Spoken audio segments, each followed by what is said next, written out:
Most people's minds are made of glass. One rejection and they shatter. One failure and they give up on their dreams forever.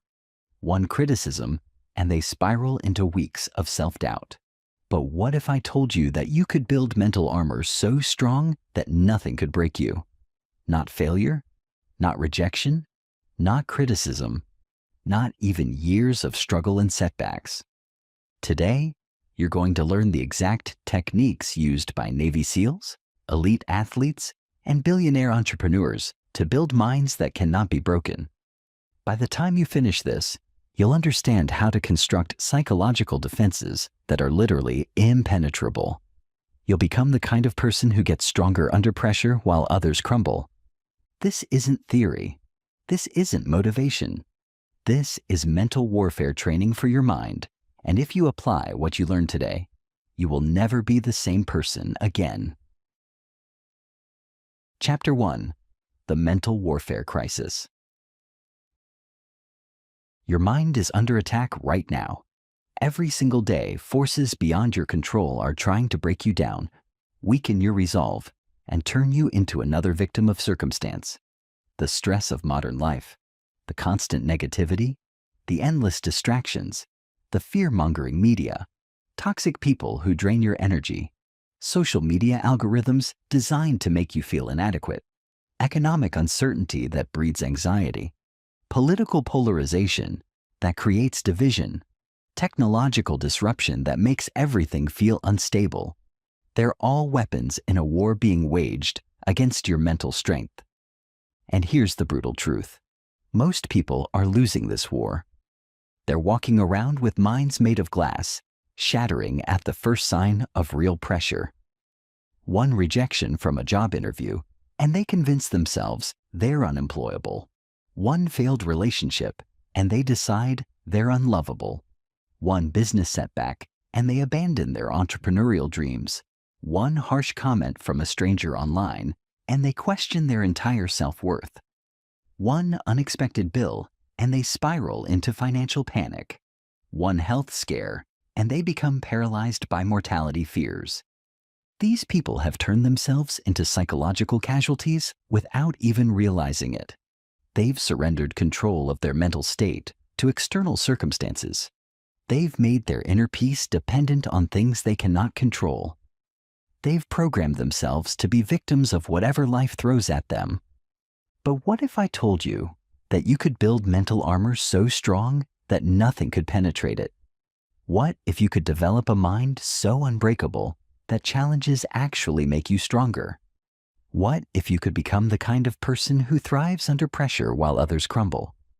What if you could train your brain to see opportunity where others see only threat, growth where others see only pain, possibility where others see only limitation? This isn't motivational fluff or positive thinking nonsense. This is psychological warfare training for your mind. This is applied neuroscience. This is the systematic development of mental resilience using proven techniques that have been tested in the highest pressure situations imaginable. By the time you finish this comprehensive training, you'll understand exactly how to construct mental defenses that are literally impenetrable. You'll learn the same techniques used by Navy SEALs who perform life-or-death missions under extreme pressure, elite athletes who compete on the world's biggest stages, special forces operators who remain calm during combat, emergency room doctors who make critical decisions during chaos, astronauts who function effectively in the most hostile environment possible, billionaire entrepreneurs who build empires despite constant setbacks, and world-class performers who excel when everyone is watching. The difference between those who succeed at the highest levels and those who remain trapped in mediocrity isn't talent, luck, genetics, or circumstances. It's mental resilience. It's the ability to take hits and keep moving forward. It's having a mind that gets stronger with every challenge instead of weaker. It's developing psychological antibodies that make you immune to the mental viruses that infect most people. Most people think mental toughness is something you're born with. They believe some people are just naturally stronger, naturally more resilient, naturally better at handling pressure. This is a lie that keeps them weak. Mental toughness is a skill that can be developed. Mental armor is something that can be built systematically. And anyone can do it if they understand the right techniques and commit to the right training. The problem is, nobody teaches you this stuff in school. Educational systems don't include courses on mental resilience, emotional regulation, or psychological self-defense. Parents don't know how to build mental toughness in their children because they never learned it themselves. Society actually encourages mental weakness by promoting victim mentality, teaching people to avoid discomfort, encouraging them to seek safety at all costs, and telling them to express every feeling they have without any filter or self-control. Modern culture has created a generation of psychological weaklings who crumble at the first sign of adversity. They need safe spaces to protect them from ideas that might challenge their worldview. They require trigger warnings to avoid content that might cause mild discomfort. They demand participation trophies to protect their self-esteem from the reality of failure. They seek therapy for problems that previous generations solved through character development and personal responsibility. But the elite know better. They understand that mental strength is the foundation of all achievement. They know that without an unbreakable mind, everything else is worthless. You can have all the talent in the world, all the knowledge, all the opportunities, all the resources, all the connections, but if your mind breaks under pressure, you'll never reach your potential. You'll always be limited by your psychological fragility. The strongest people in history didn't achieve greatness despite their challenges. They achieved greatness because of their challenges. Every obstacle they faced, every setback they endured, every failure they experienced became raw material for building stronger mental armor. They understood that adversity is not the enemy of success. It's the creator of success. Consider the most successful people you admire. Every single one of them has faced rejection, criticism, failure, doubt, fear, uncertainty, financial pressure, personal attacks, health challenges, relationship problems, and periods of deep struggle. The difference is, they didn't let these experiences break them. Instead, they used them as training exercises that made their minds unbreakable. Today, that changes for you. Today, you start building mental armor that nothing can penetrate. Today, you begin the transformation from psychological victim to mental warrior. Today, you commit to developing the kind of mind that cannot be broken by anything life throws at you.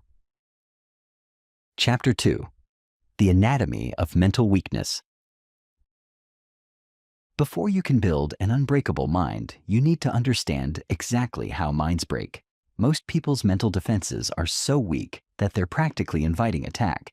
They've unknowingly programmed themselves for failure, and they don't even realize it. They've created psychological vulnerabilities that make them sitting ducks for every challenge, setback, and criticism they encounter. Understanding mental weakness isn't about judging or criticizing people who struggle. It's about identifying the specific patterns that create psychological fragility so you can systematically eliminate them from your own mental programming. It's about recognizing the enemy so you can defeat it decisively. The first fundamental weakness is emotional reactivity. Most people are controlled by their emotions instead of controlling them. They are like emotional pinballs, bouncing from one feeling to another based on whatever happens around them. Someone says something negative to them, and they immediately feel hurt, angry, or defensive. They encounter an obstacle, and they immediately feel frustrated or overwhelmed. They face uncertainty, and they immediately feel anxious or fearful. They receive criticism, and they immediately feel attacked or inadequate. This emotional reactivity is mental poison because it means you're not in control of your own mind.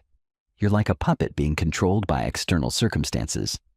Every situation, every person, every unexpected event has the power to derail your emotional state and destroy your focus. Your inner peace becomes hostage to forces beyond your control. When you're emotionally reactive, you make decisions based on temporary feelings rather than long-term strategy. You say things you regret when you're angry. You avoid opportunities when you're afraid. You give up on goals when you're discouraged. You make impulsive choices when you're excited. Your entire life becomes a series of emotional reactions rather than conscious choices. The second weakness is catastrophic thinking. Most people's minds automatically jump to the worst-case scenario in any situation.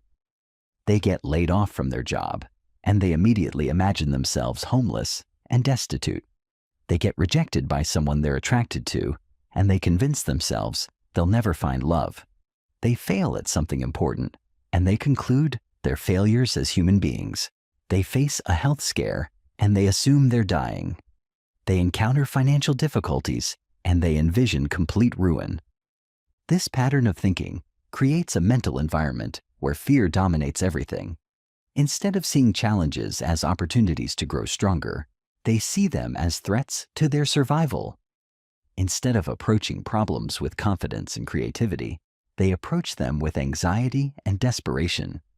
Instead of focusing on solutions, they become obsessed with everything that could go wrong.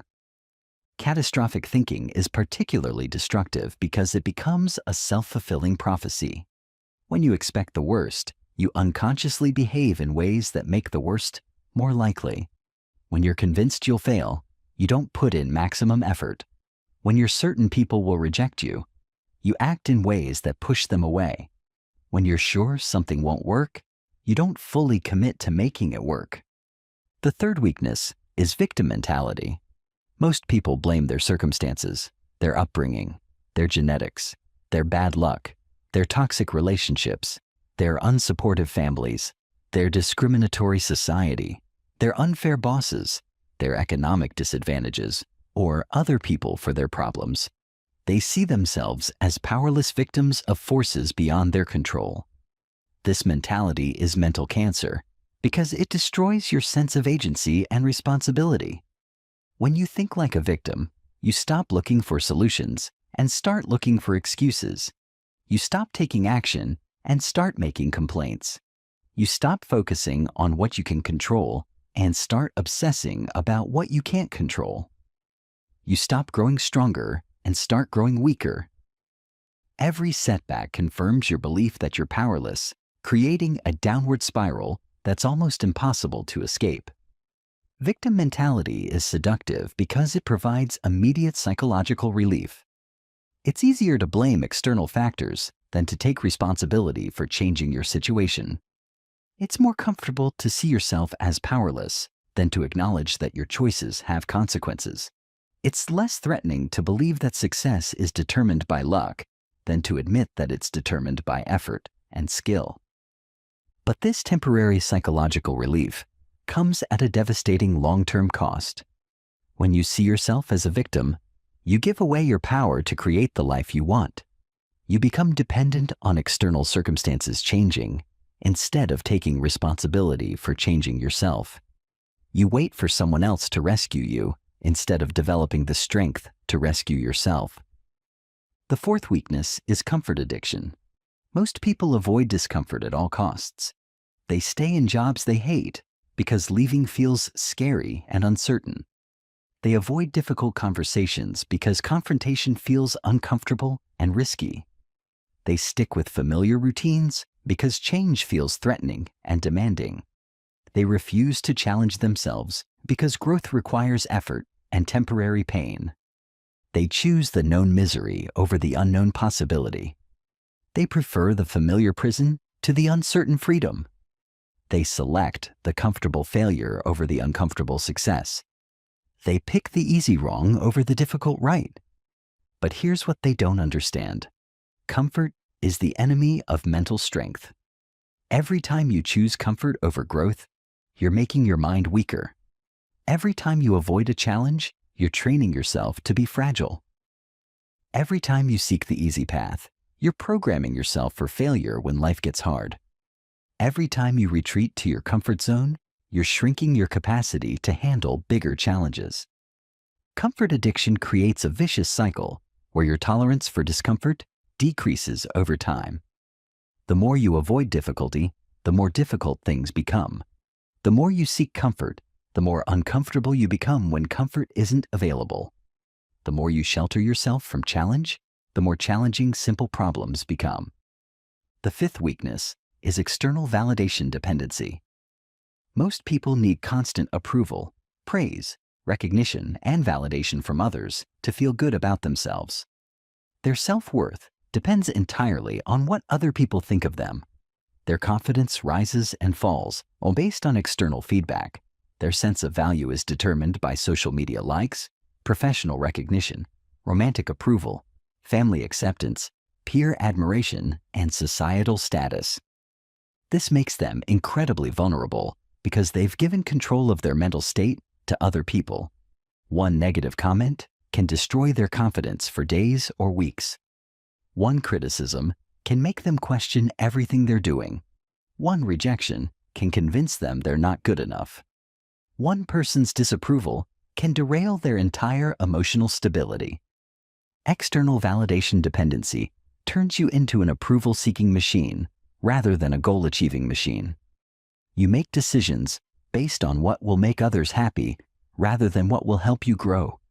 You pursue paths that others expect rather than paths that align with your values and vision.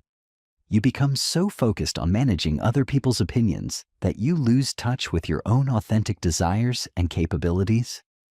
The sixth weakness is perfectionist paralysis. Many people refuse to take action unless they can guarantee perfect results.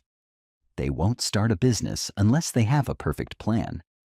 They won't pursue a relationship unless they're certain it will work out. They won't attempt a challenge unless they know they'll succeed. They won't share their ideas unless they're completely refined. They won't take risks unless they can eliminate all possibility of failure. This perfectionist thinking creates chronic procrastination and missed opportunities.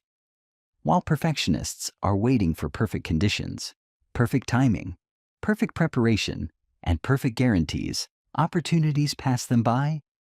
While they're obsessing over making everything perfect, others are taking action and learning from results. Perfectionism is often disguised as high standards, but it's actually a form of fear-based thinking. The perfectionist isn't trying to achieve excellence. They're trying to avoid criticism, failure, and rejection. They use the pursuit of perfection as an excuse to avoid the vulnerability that comes with putting themselves and their work into the world. The seventh weakness is learned helplessness. This occurs when people experience repeated setbacks and conclude that their actions don't matter. They've tried to change their situation multiple times and failed, so they stop trying altogether. They've attempted to achieve their goals and fallen short, so they lower their expectations. They've faced rejection and criticism, so they stop putting themselves out there. Learned helplessness is particularly insidious because it often develops gradually. Each failure chips away at their confidence. Each setback reduces their willingness to take risks. Each disappointment makes them more cautious and less ambitious. Eventually, they stop believing that their efforts can create meaningful change in their lives. This mental pattern is devastating because it becomes self-perpetuating. When you believe your actions don't matter, you stop taking effective action. When you stop taking effective action, your results confirm your belief that you're helpless. This creates a cycle of diminishing effort and diminishing results that can persist for years or even decades. The eighth weakness is instant gratification seeking. Most people want immediate results and become frustrated when progress is slower than expected. They start a fitness program and quit when they don't see results in 2 weeks. They begin learning a new skill and abandon it when they don't achieve competence quickly.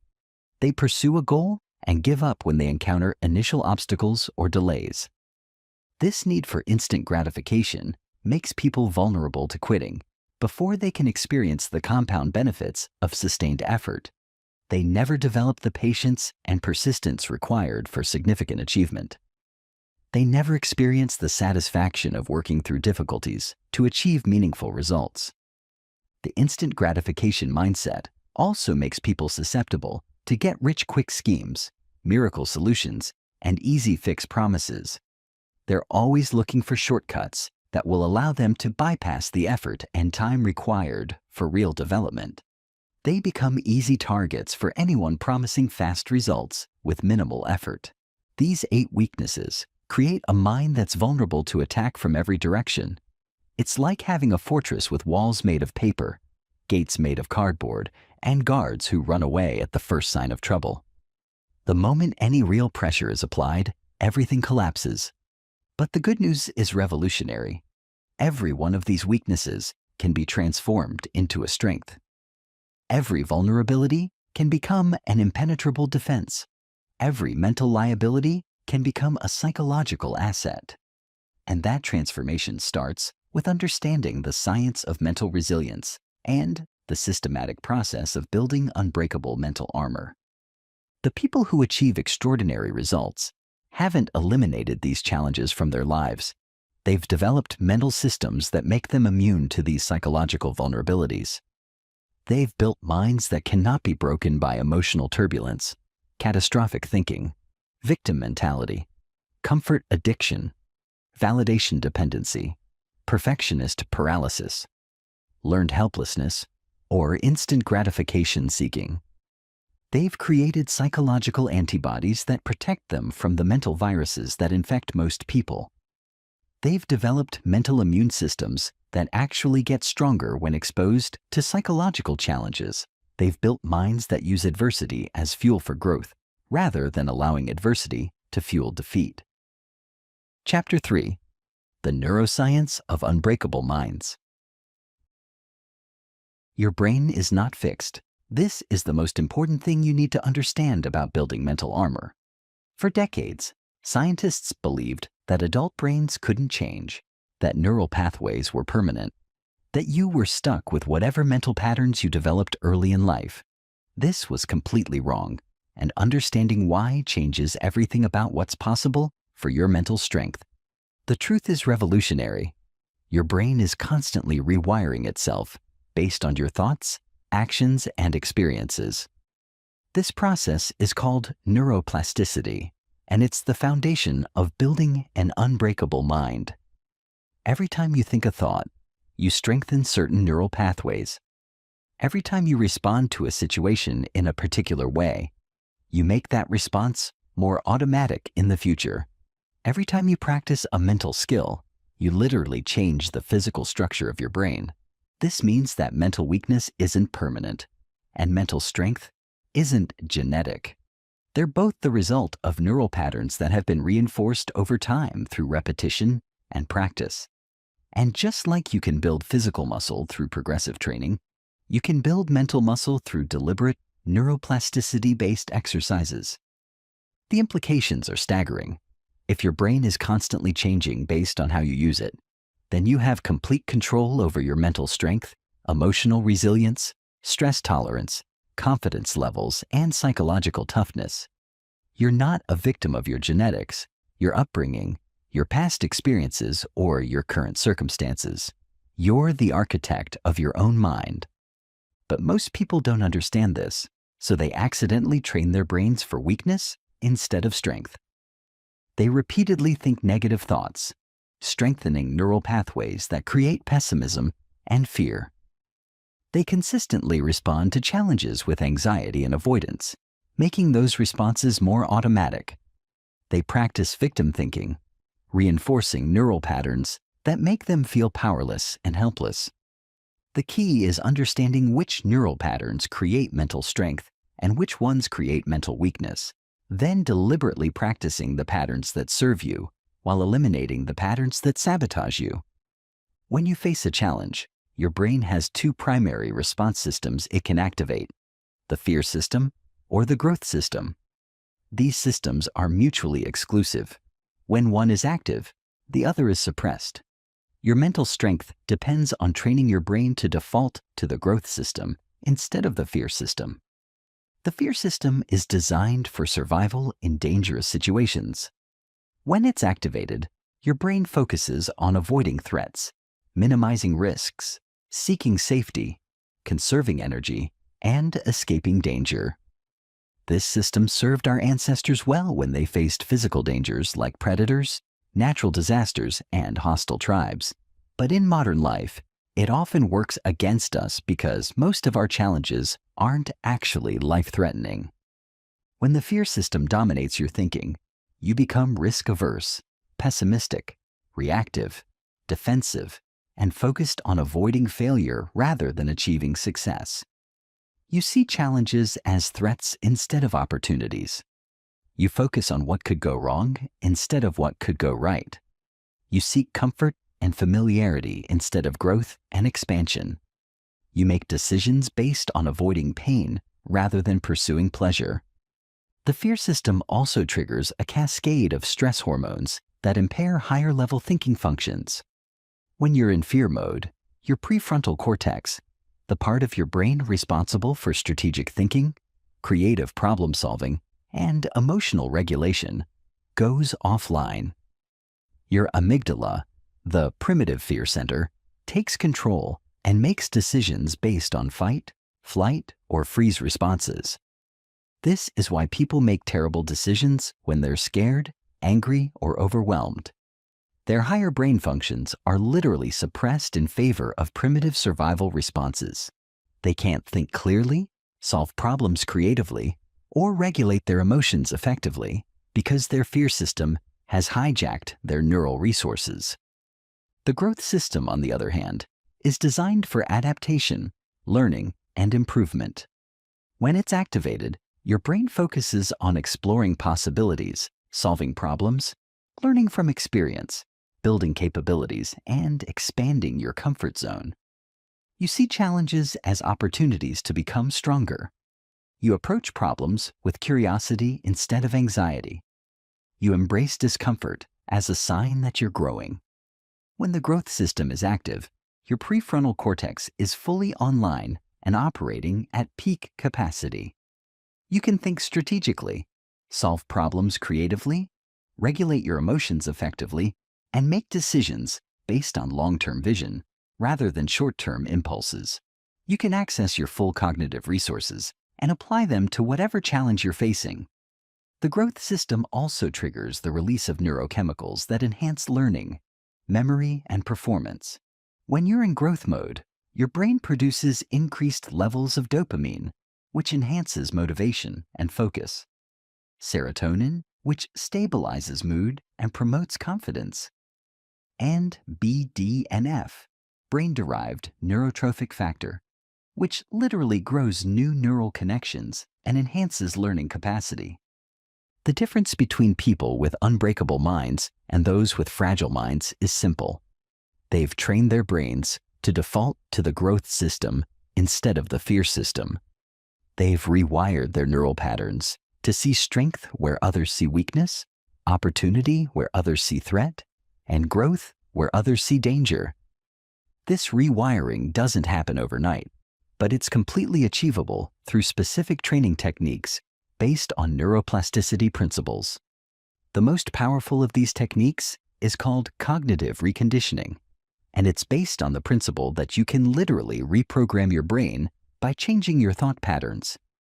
Every thought you think creates a neural pathway. The first time you think a particular thought, it creates a weak neural connection. But every time you repeat that thought, the connection gets stronger. Think the same thought repeatedly, and it becomes an automatic neural pathway that fires without conscious effort. This is how both mental strength and mental weakness develop, through repetition and reinforcement. If you consistently think thoughts like, "I can't handle this," "This is too difficult," "I'm not good enough," "I always fail," "People don't like me," or "I'm unlucky," you're strengthening neural pathways that create mental weakness, learned helplessness, and psychological fragility. But if you consistently think thoughts like, "I can figure this out," "This challenge will make me stronger," "I have what it takes to succeed," "I learn from every setback," "I attract the right people," or "I create my own opportunities," you're strengthening neural pathways that create mental strength, personal empowerment, and psychological resilience. The process is simple in concept, but requires discipline in practice. You must become aware of your automatic thought patterns and deliberately replace weak thoughts with strong ones. You must catch yourself when you're thinking like a victim and consciously shift to thinking like a warrior. You must monitor your internal dialogue and ensure it's programming you for strength rather than weakness. This isn't positive thinking or self-help nonsense. This is applied neuroscience.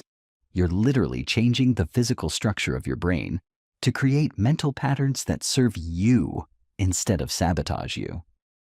Brain imaging studies show that people who practice cognitive reconditioning develop measurable changes in brain structure within weeks of consistent practice.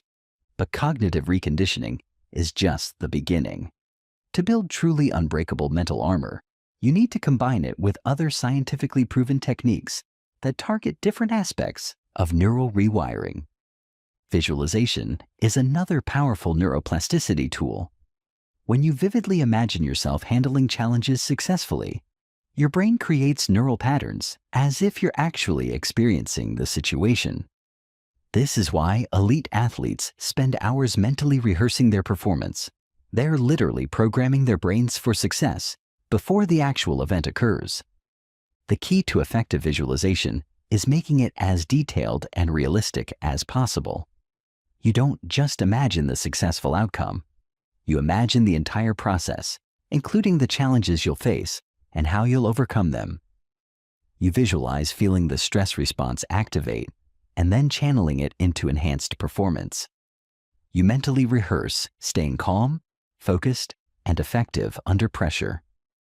Stress inoculation is another crucial neuroplasticity technique. Just like a vaccine works by exposing you to a weakened version of a pathogen to build immunity, stress inoculation works by exposing you to controlled challenges to build psychological immunity.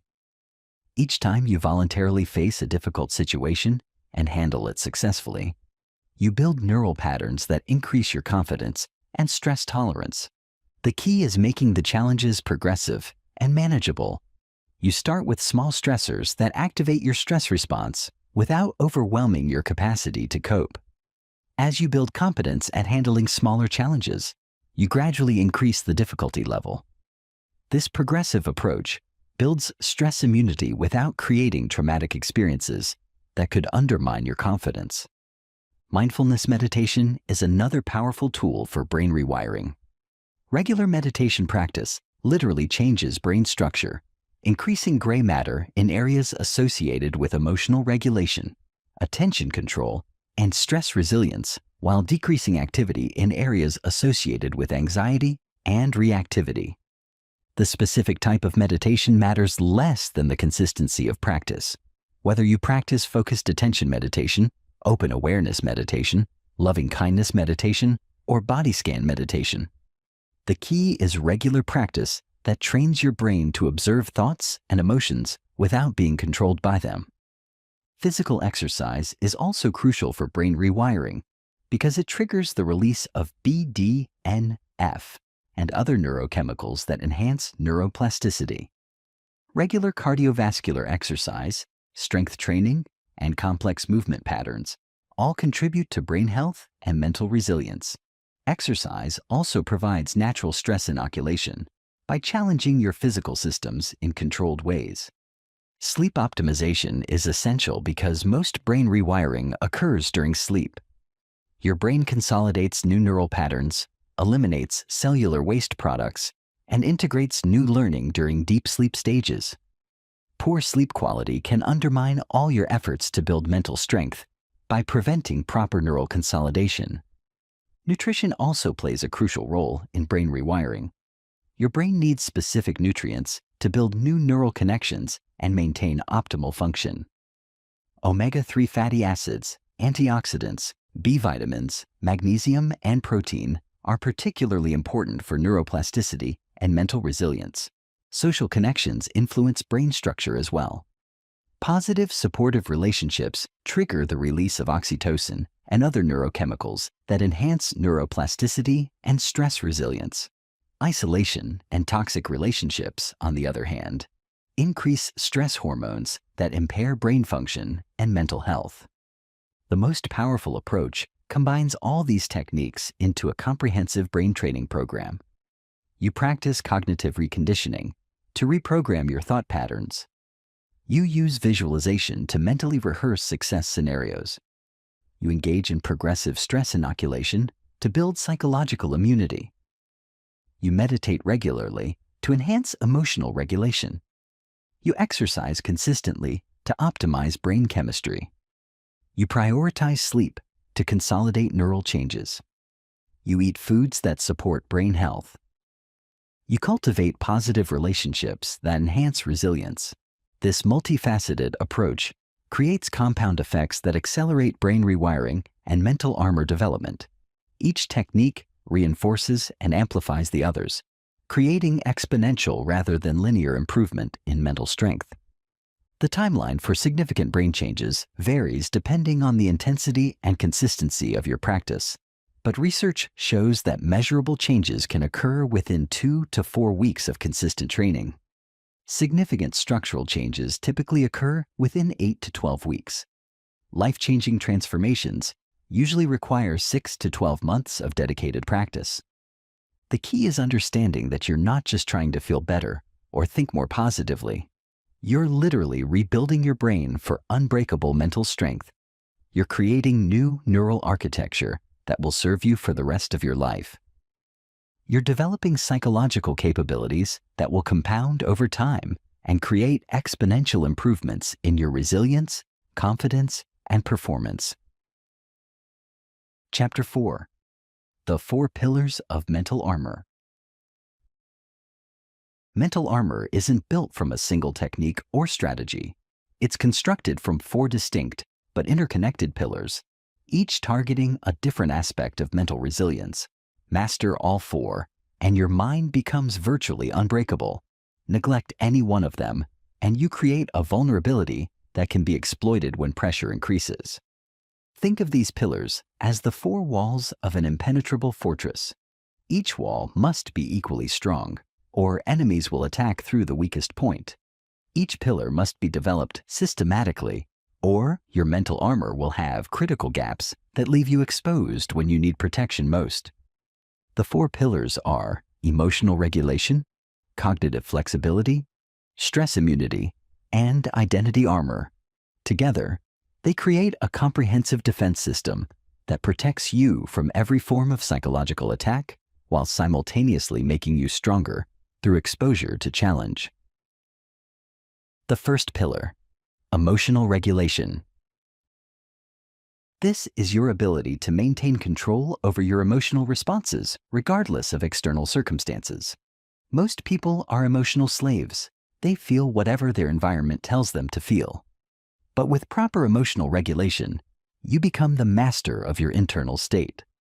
Emotional regulation doesn't mean suppressing emotions or pretending they don't exist.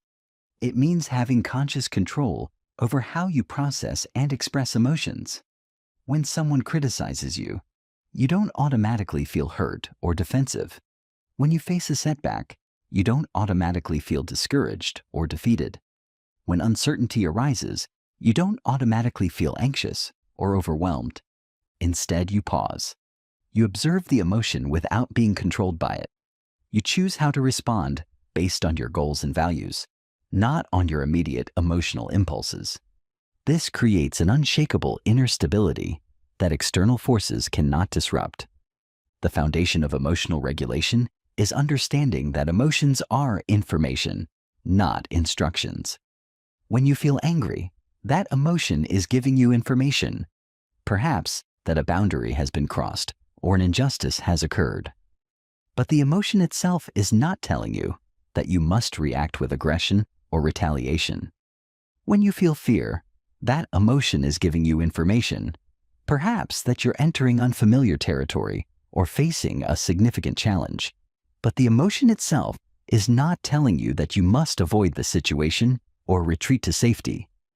Most people make the mistake of treating emotions as commands they must obey. They feel angry, so they lash out. They feel afraid, so they avoid taking action. They feel sad, so they withdraw from opportunities. They feel excited, so they make impulsive decisions. This emotional reactivity gives control of their lives to external circumstances. True emotional regulation starts with creating space between feeling and response. This space is where your power lives. In this space, you can observe the emotion, understand its message, and choose your response based on wisdom rather than impulse. Advanced emotional regulation goes beyond just managing negative emotions. It includes the ability to generate positive emotional states at will. You can create confidence when you need to perform. You can access calm when you need to think clearly. You can generate enthusiasm when you need motivation. You can produce determination when you need persistence. This emotional mastery makes you incredibly powerful because your performance is no longer dependent on external circumstances or random emotional fluctuations. You can access the emotional states that support peak performance regardless of what's happening around you. The highest level of emotional regulation is emotional alchemy, the ability to transform negative emotions into positive ones.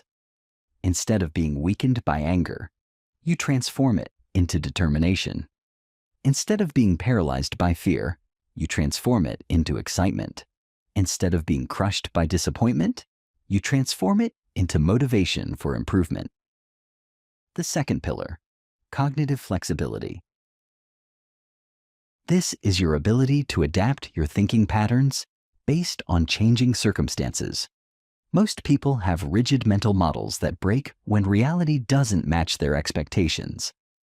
But with cognitive flexibility, you can adjust your perspective to find opportunity in any situation.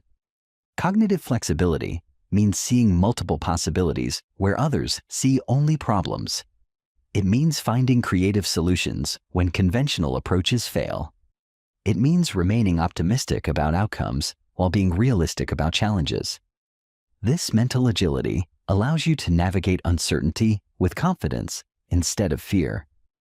The foundation of cognitive flexibility is perspective taking, the ability to look at any situation from multiple angles to find the most useful viewpoint.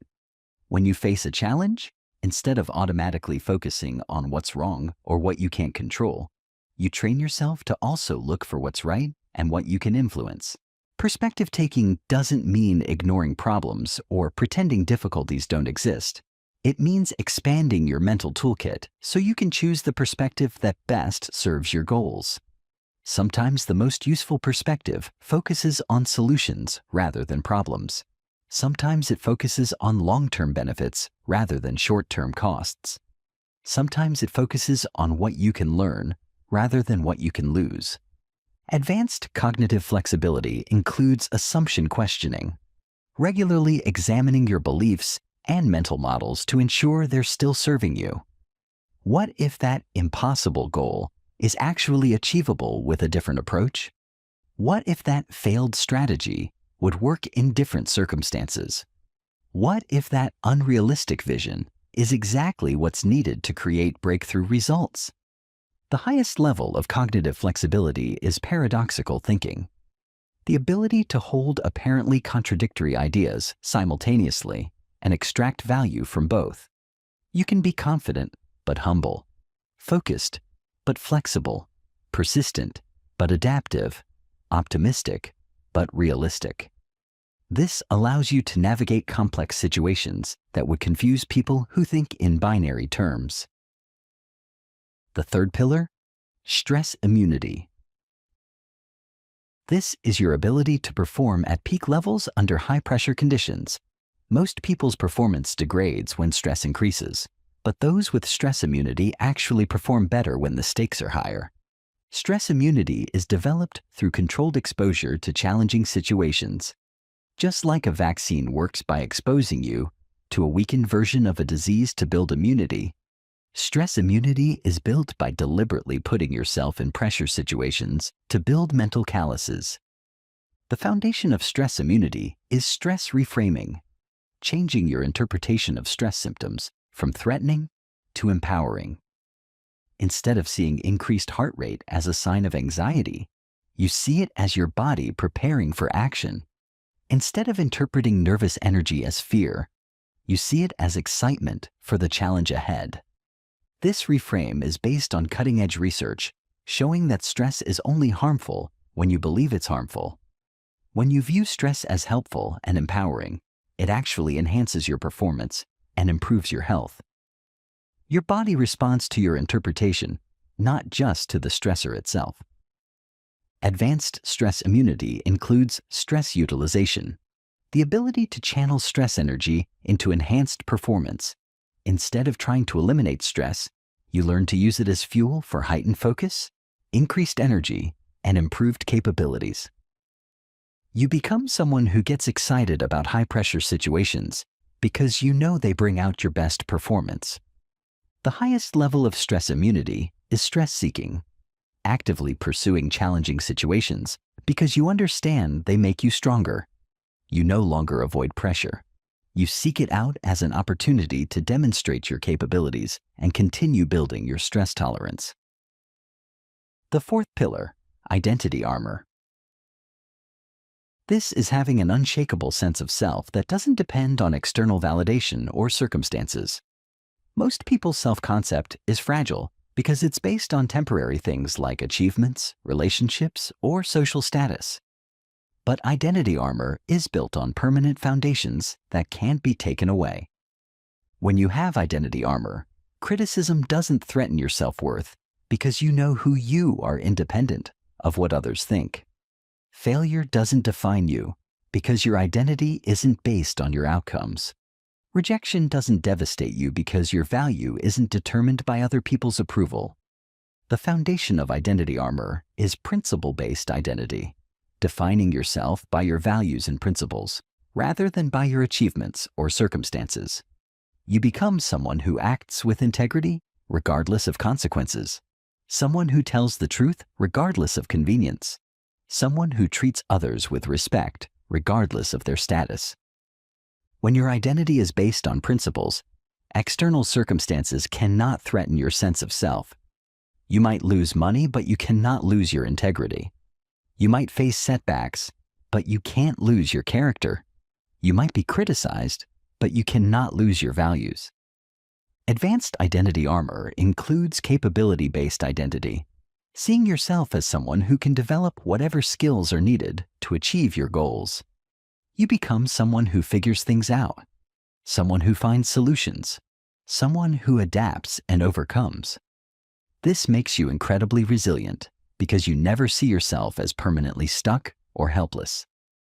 The highest level of identity armor is legacy-based identity, seeing yourself as someone who is building something that will last beyond your lifetime.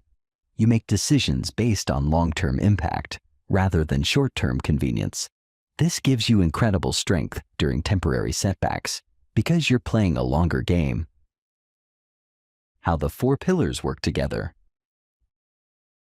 These four pillars don't work in isolation. They reinforce and strengthen each other. Emotional regulation supports cognitive flexibility by keeping you calm enough to think clearly. Cognitive flexibility enhances stress immunity by helping you reframe challenges as opportunities. Stress immunity strengthens identity armor by proving you can handle whatever life throws at you.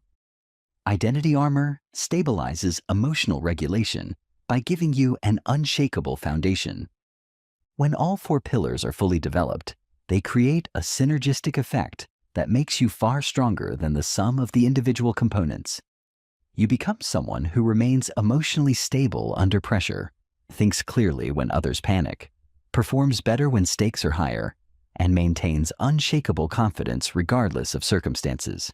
This is the power of complete mental armor. Not just protection from psychological attacks, but transformation into someone who gets stronger through every challenge they face. Chapter 5. Emotional Regulation, Mastering Your Internal State. Your emotions are not random events that happen to you. They're responses that you can learn to control with surgical precision. The difference between emotional masters and emotional slaves is understanding that emotions are information, not instructions. They provide valuable data about your internal state and external circumstances, but they don't get to dictate your behavior or determine your responses. When you feel angry, that emotion is giving you information. Perhaps that a boundary has been crossed, an injustice has occurred, or someone has disrespected you. But the emotion itself is not telling you that you must react with aggression, retaliation, or verbal attack. When you feel fear, that emotion is giving you information. Perhaps that you're entering unfamiliar territory, facing a significant challenge, or encountering potential danger. But the emotion itself is not telling you that you must avoid the situation, retreat to safety, or abandon your goals. When you feel sad, that emotion is giving you information. Perhaps that you've experienced a loss, disappointed yourself or others, or encountered an outcome different from what you hoped. But the emotion itself is not telling you that you must withdraw from opportunities, isolate yourself from others, or give up on your aspirations. Most people make the fundamental mistake of treating emotions as commands they must obey without question. They feel angry, so they lash out at whoever is nearby. They feel afraid, so they avoid taking necessary action. They feel sad, so they withdraw from social connections and opportunities. They feel excited, so they make impulsive decisions without considering consequences. They feel anxious, so they procrastinate on important tasks. They feel guilty, so they sabotage their own success. This emotional reactivity gives control of their lives to external circumstances and internal fluctuations they don't understand. Their behavior becomes unpredictable. Their decisions become inconsistent, and their results become mediocre because they're not acting from conscious choice, but from unconscious emotional reaction. True emotional regulation starts with creating space between feeling and response. This space is where your power lives. In this space, you can observe the emotion without being overwhelmed by it, understand its message without being controlled by it, and choose your response based on wisdom, strategy, and long-term goals, rather than immediate impulse and temporary feeling. The stop method, creating space between stimulus and response. The first technique for emotional regulation is called the STOP method. When you notice an intense emotion arising, whether it's anger, fear, sadness, excitement, anxiety, or any other strong feeling, you immediately stop what you're doing, take a deep breath, and create a pause before responding. This interrupts the automatic emotional reaction and gives you access to conscious choice. The acronym STOP stands for S. Stop. Immediately cease whatever activity you're engaged in. Don't speak, don't act, don't make decisions. Just stop. T. Take a breath. Engage in deep, conscious breathing to activate your parasympathetic nervous system and create physiological calm. O. Observe. Notice what you're feeling, where you feel it in your body, what triggered it, and what story your mind is telling you about the situation. P. Proceed. Choose your response based on your values, goals, and long-term best interests, rather than your immediate emotional impulse. During this pause, you observe the emotion without judgment or resistance. You notice where you feel it in your body, perhaps tension in your shoulders when you're stressed, a knot in your stomach when you're anxious, heat in your face when you're angry, or heaviness in your chest when you're sad. You identify what triggered the emotional response, perhaps a specific comment someone made, an unexpected event that occurred, a memory that was activated, or a fear that was stimulated. You consider what information the emotion might be providing. Is this anger telling you that a boundary needs to be established? Is this fear warning you about a genuine risk that needs to be assessed? Is this sadness indicating that something important to you has been lost and needs to be grieved? Is this excitement revealing an opportunity that deserves consideration? But you don't automatically act on the emotion. You treat it like weather, something you're aware of and take into account, but not something that controls your behavior or determines your direction. You might acknowledge that you're feeling angry about an unfair situation, but you choose to respond with strategic communication rather than emotional reaction. You might recognize that you're feeling afraid about an uncertain outcome, but you choose to proceed with careful planning rather than anxious avoidance. Cognitive reframing, changing your interpretation. The second technique is cognitive reframing, consciously choosing how to interpret emotional triggers and challenging situations. When someone criticizes your work, instead of automatically interpreting it as a personal attack on your worth and competence, you can reframe it as feedback that might help you improve your skills and results. When you face a significant setback, instead of automatically interpreting it as evidence that you're failing and should give up, you can reframe it as valuable data about what doesn't work and guidance for adjusting your approach. When you encounter rejection, instead of automatically interpreting it as proof that you're not good enough and never will be, you can reframe it as redirection toward better opportunities that are more aligned with your strengths and goals.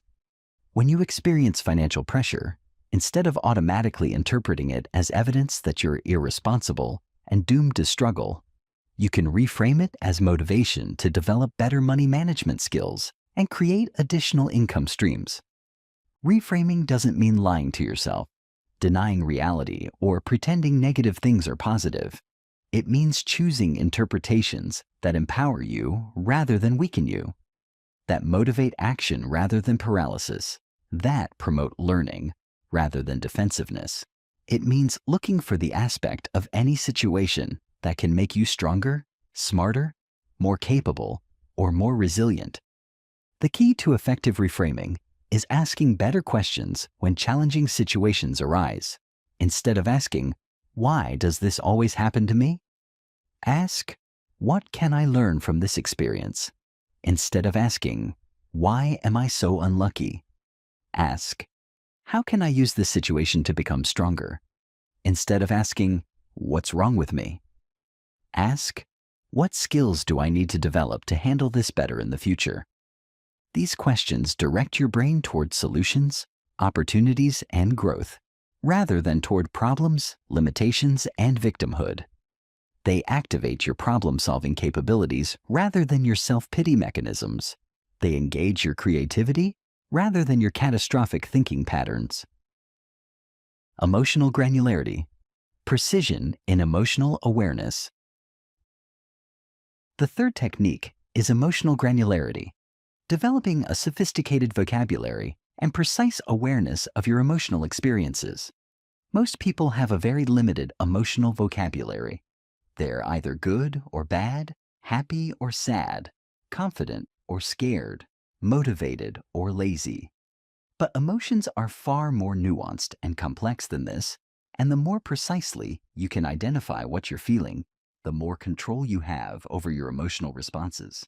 Instead of just feeling bad, you might recognize that you're feeling disappointed about a specific outcome, frustrated with a particular person's behavior, concerned about potential consequences, and overwhelmed by the number of decisions you need to make.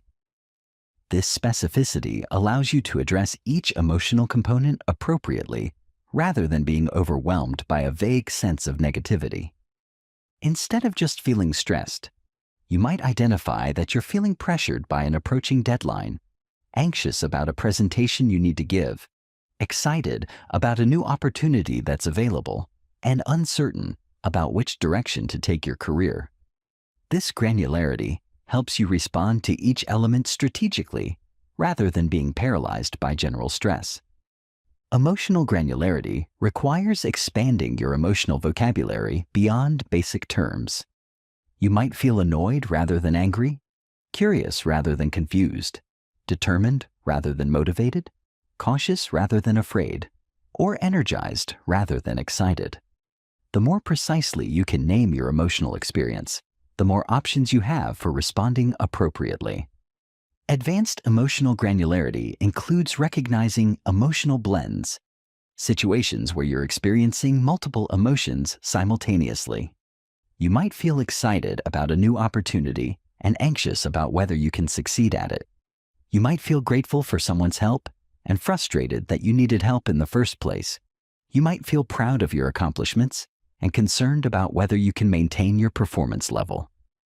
Understanding these emotional blends prevents you from being confused or overwhelmed by complex feelings. Instead of trying to figure out whether you feel good or bad about a situation, you can acknowledge the full spectrum of your emotional response and make decisions that honor all aspects of your experience. Physiological regulation, using your body to influence your mind. The fourth technique is physiological regulation, using your physical state to influence your emotional state. Your emotional state is directly connected to your physical state, and you can use this connection to create the emotional conditions that support peak performance and clear thinking. When you notice anxiety arising, you can immediately shift to deep, slow breathing to activate your parasympathetic nervous system and create a sense of calm and control. When you notice energy dropping due to discouragement or depression, you can change your posture, increase your movement, and engage in activities that generate positive neurochemicals, like endorphins, dopamine, and serotonin. When you notice tension building from stress or overwhelm, you can use progressive muscle relaxation techniques to release physical holding patterns that reinforce emotional patterns.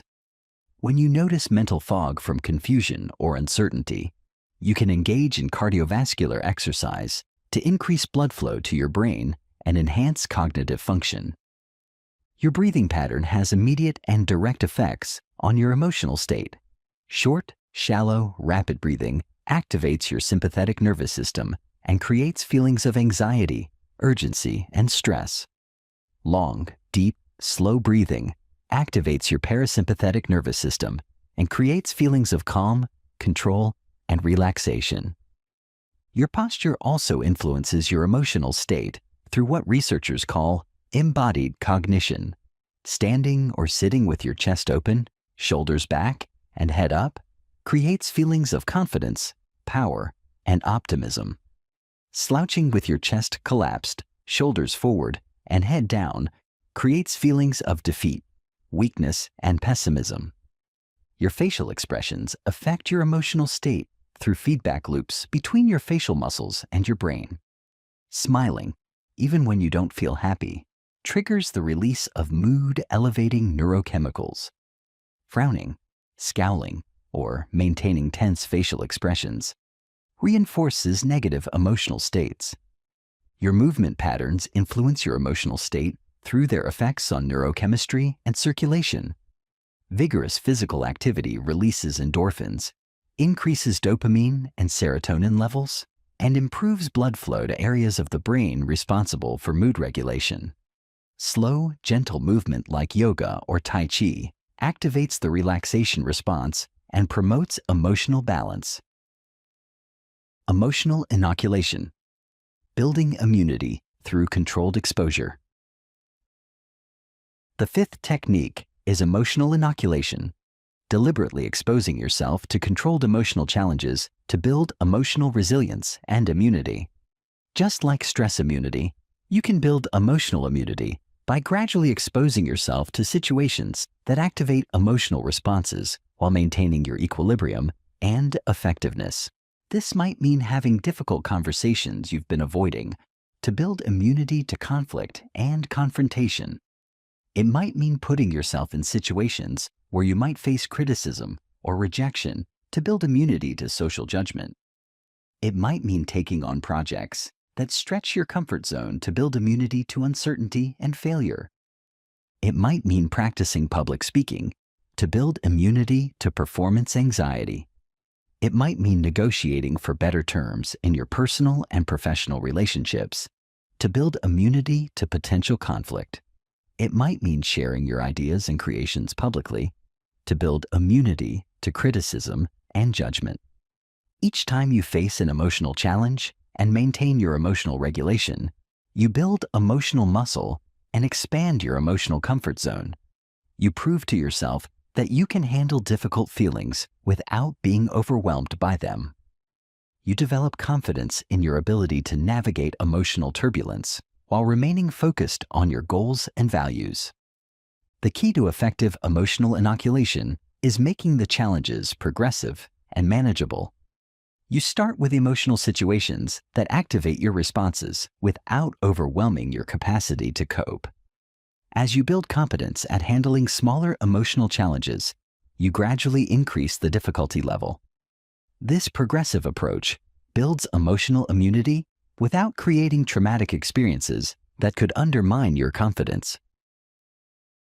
Emotional alchemy, transforming negative emotions into positive ones.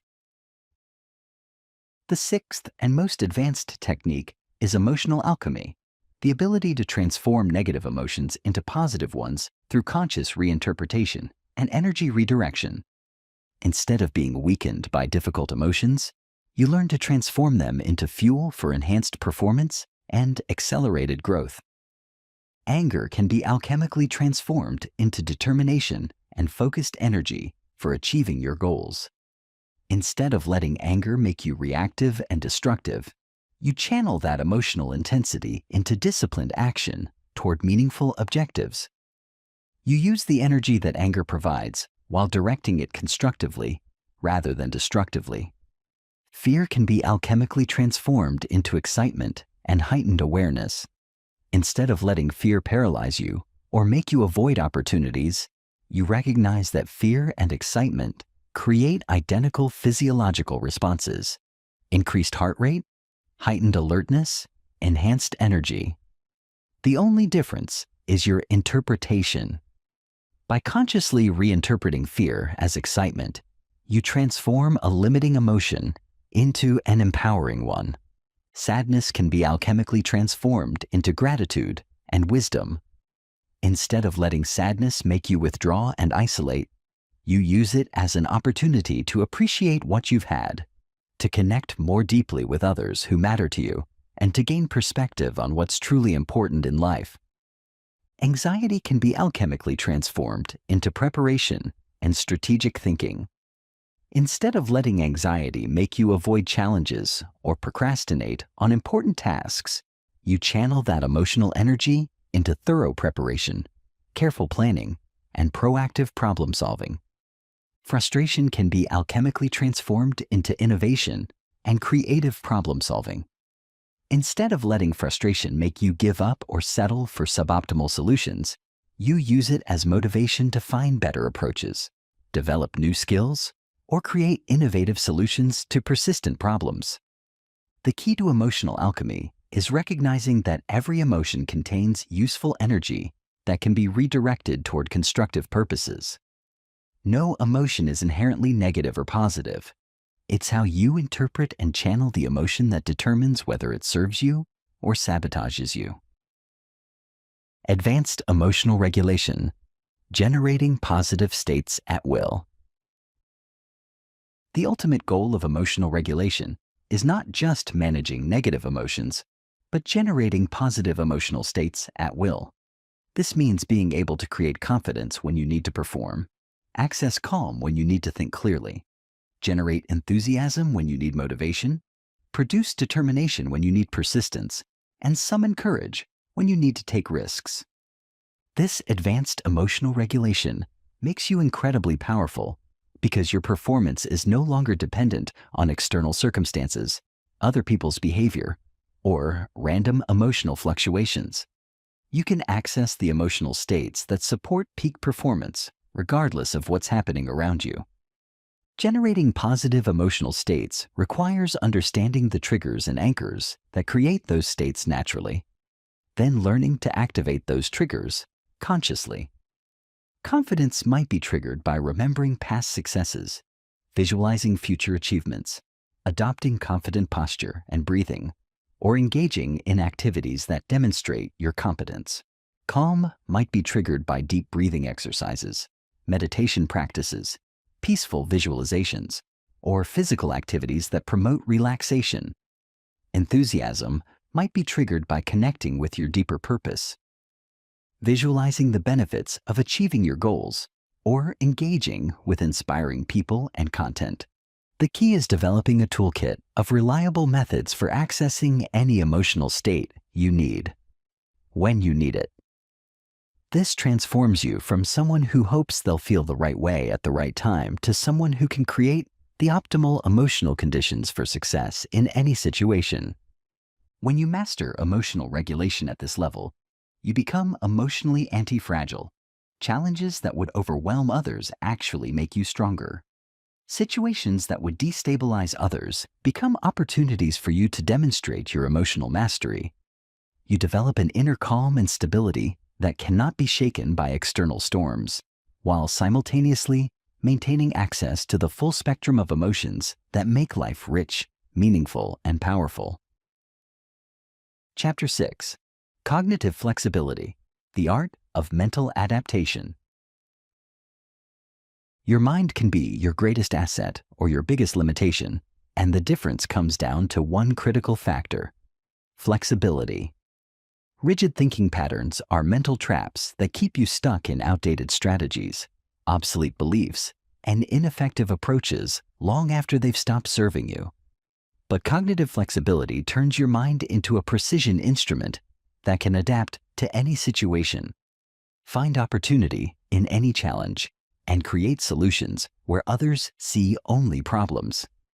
Most people think in binary terms that drastically limit their options and effectiveness.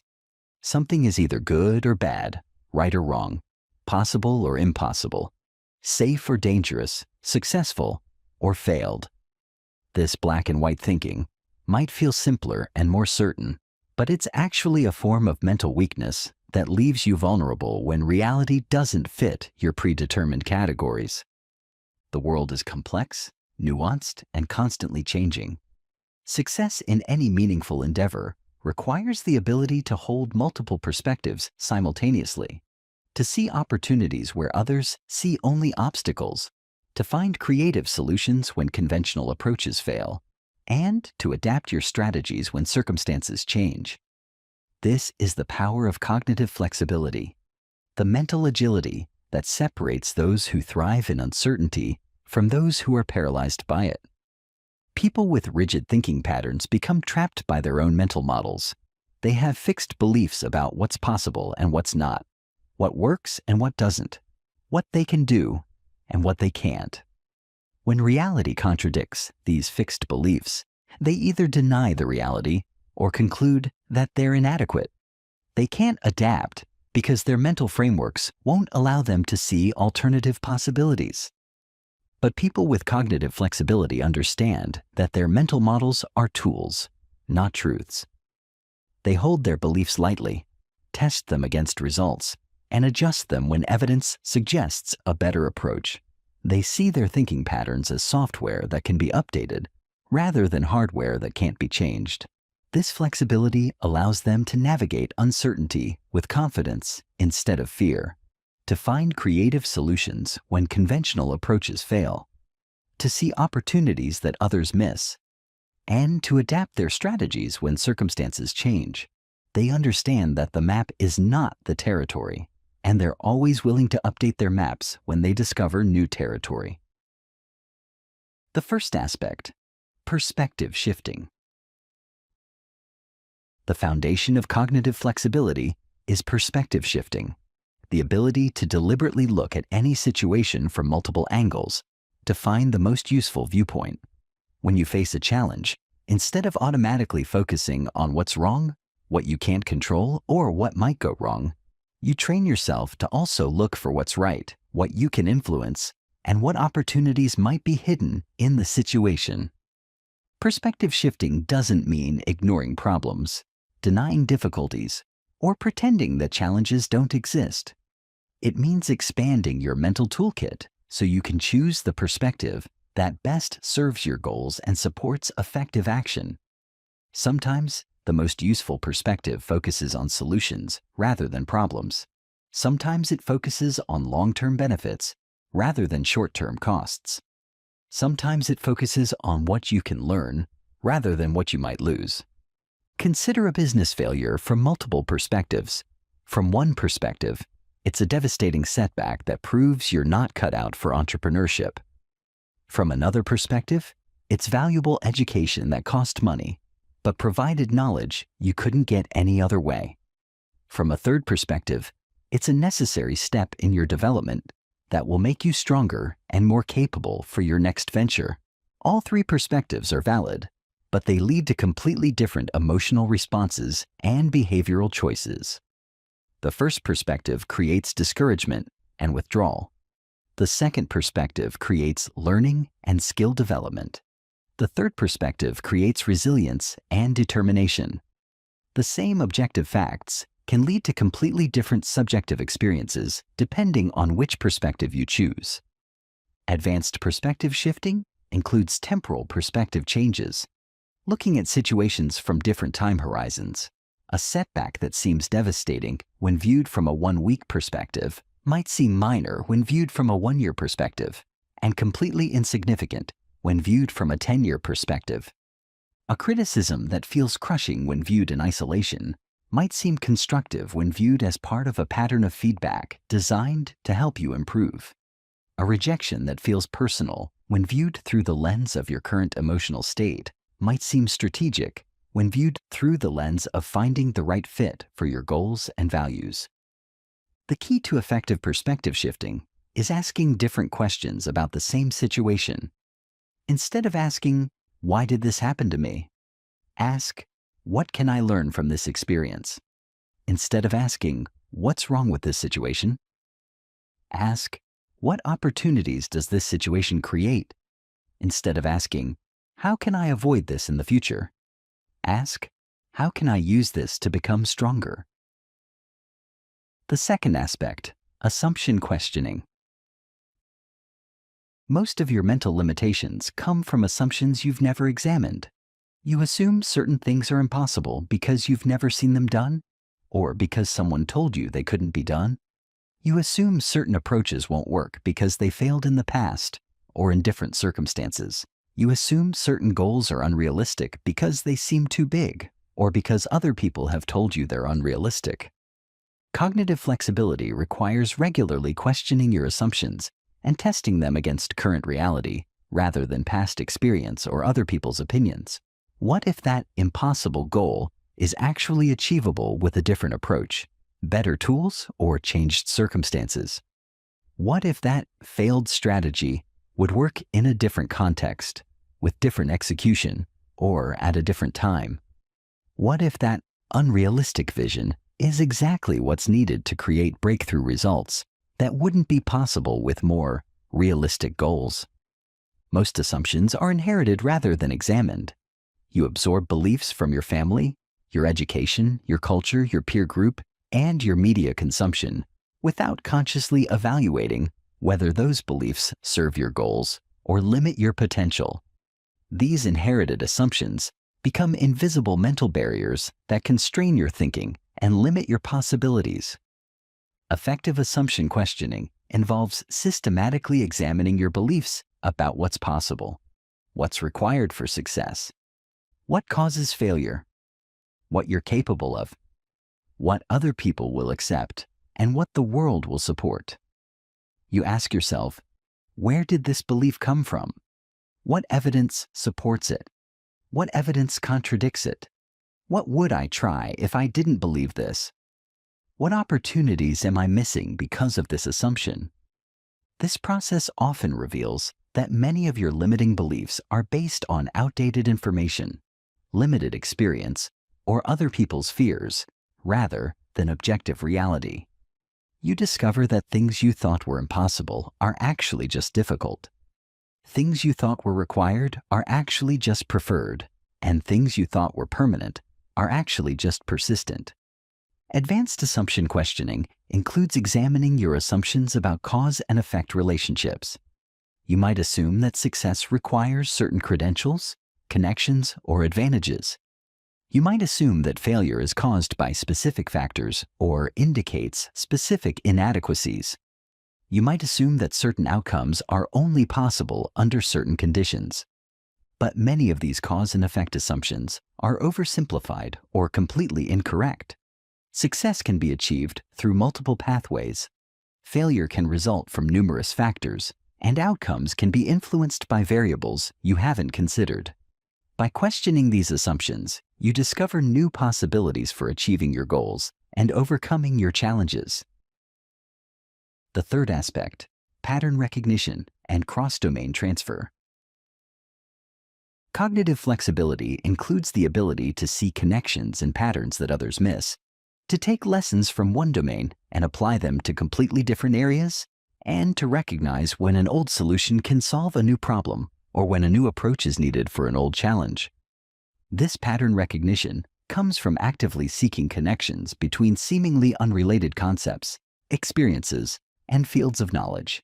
How might the strategies used by successful athletes apply to business challenges? How might the principles of martial arts apply to emotional regulation? How might the lessons from historical events apply to current decisions?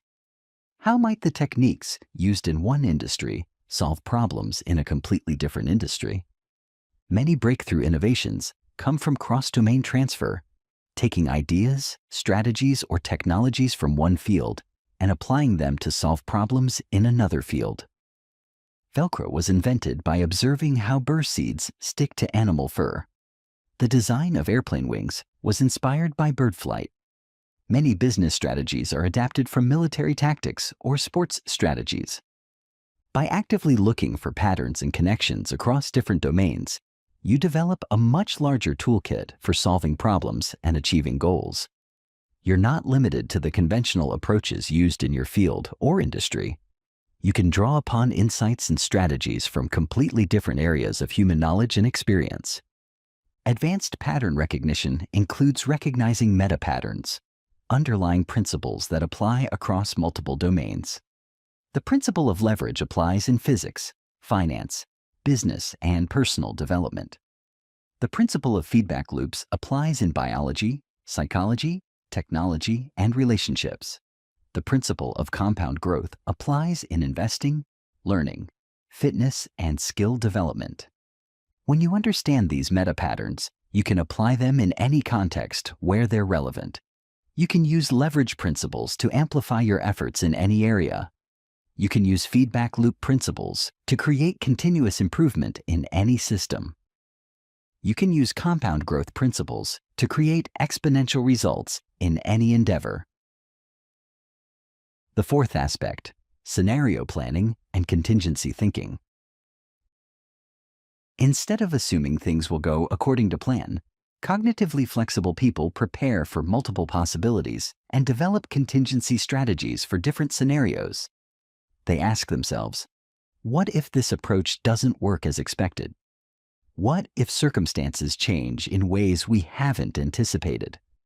What if unexpected opportunities arise that we hadn't considered? What if the obstacles are bigger than we estimated? This isn't pessimistic thinking or paranoid planning. It's strategic thinking that prepares you to adapt quickly when reality diverges from your expectations. By considering multiple scenarios in advance, you're prepared to pivot, adjust, or completely change direction when necessary. You have backup plans, alternative strategies, and contingency options ready to implement. Scenario planning prevents you from being blindsided by unexpected developments and reduces the emotional shock that comes with plan failures. When you've already considered the possibility that your initial approach might not work, you're mentally prepared to try alternative approaches without feeling like you've failed or that your goal is impossible. Advanced scenario planning includes considering second-order and third-order effects, the consequences of consequences. If you take a particular action, what will happen? And then, what will happen as a result of that? And what will happen as a result of that? This deeper thinking helps you anticipate unintended consequences and prepare for ripple effects that others don't see coming. It also includes considering positive scenarios that might exceed your expectations. What if this approach works better than anticipated? What if you achieve your goals faster than expected? What if opportunities arise that are bigger than what you originally planned? Being prepared for positive surprises allows you to capitalize on them instead of being overwhelmed by unexpected success. The fifth aspect, learning orientation and growth mindset. Rigid thinkers see setbacks as evidence that they should give up or that their approach was fundamentally wrong. They take failures personally and interpret them as reflections of their inadequacy or proof that their goals are unrealistic. They see challenges as threats to be avoided rather than opportunities to be embraced. Flexible thinkers see setbacks as valuable data that can inform better strategies and improved approaches. They ask, what worked? What didn't work? What can we do differently next time? What did we learn that we didn't know before? What assumptions were revealed to be incorrect? What new possibilities did this experience reveal? This learning orientation transforms every experience into useful information. Success teaches you what to repeat and how to scale effective strategies. Failure teaches you what to avoid or modify and reveals weaknesses in your approach. Unexpected outcomes teach you about factors you hadn't considered and assumptions you hadn't questioned. Everything becomes grist for the mill of continuous improvement and strategic refinement. Instead of being discouraged by setbacks, you become energized by the opportunity to improve your approach. Instead of being paralyzed by uncertainty, you become excited by the possibility of discovering new strategies and capabilities. Advanced learning orientation includes meta-learning, learning how to learn more effectively. You don't just focus on learning specific skills or information. You also focus on improving your learning processes, developing better study methods, enhancing your memory and retention, and accelerating your skill acquisition. This meta-learning orientation makes you increasingly effective at adapting to new situations because you're not just accumulating knowledge and skills. You're improving your ability to acquire new knowledge and skills quickly when circumstances require it. The sixth aspect, comfort with paradox and nuance. The world is full of apparent contradictions that must be navigated rather than resolved. You must be confident, but humble, focused, but flexible, persistent, but adaptive, optimistic, but realistic, independent, but collaborative, decisive, but open-minded. Rigid thinkers get stuck trying to choose one side of these paradoxes, but flexible thinkers learn to hold both sides simultaneously. This comfort with paradox allows you to be internally consistent while externally adaptive. You can maintain core principles while adjusting tactical approaches. You can stay committed to long-term goals while remaining flexible about short-term methods. You can be firm in your values while being fluid in your strategies. It also allows you to navigate complex situations that don't have simple or clear answers. Many of life's most important decisions involve trade-offs between competing values, uncertain outcomes, and incomplete information. Flexible thinking helps you make good decisions in these ambiguous situations by considering multiple factors and holding space for complexity rather than forcing simplistic solutions. Advanced comfort with paradox includes embracing the paradox of control, understanding that you gain more control by accepting what you can't control and focusing intensively on what you can control. You become more powerful by acknowledging your limitations and more effective by concentrating your efforts where they can make a difference. Developing cognitive flexibility through practice. Cognitive flexibility, like any mental skill, improves through deliberate practice. You must actively seek out perspectives that challenge your existing views. You must regularly question your assumptions and test them against evidence. You must consciously look for patterns and connections across different domains. You must deliberately plan for multiple scenarios and prepare for various possibilities. Most importantly, you must embrace uncertainty as a natural part of life rather than something to be feared or avoided. Uncertainty is where opportunities hide. It's where innovation happens. It's where breakthroughs occur. It's where the biggest rewards await those brave enough to venture into unknown territory. When you become comfortable with uncertainty, your mind becomes free to explore possibilities that others can't even see. You develop the mental agility to dance with change rather than being destroyed by it. You become someone who thrives in chaos, while others are paralyzed by complexity. Chapter 7. Stress Immunity. thriving under pressure. Most people see stress as the enemy, something to be avoided, minimized, or eliminated at all costs. This is a fundamental misunderstanding that keeps them weak, unprepared, and vulnerable to life's inevitable challenges. Stress is not the enemy. It's a training partner that makes you stronger when you know how to work with it properly.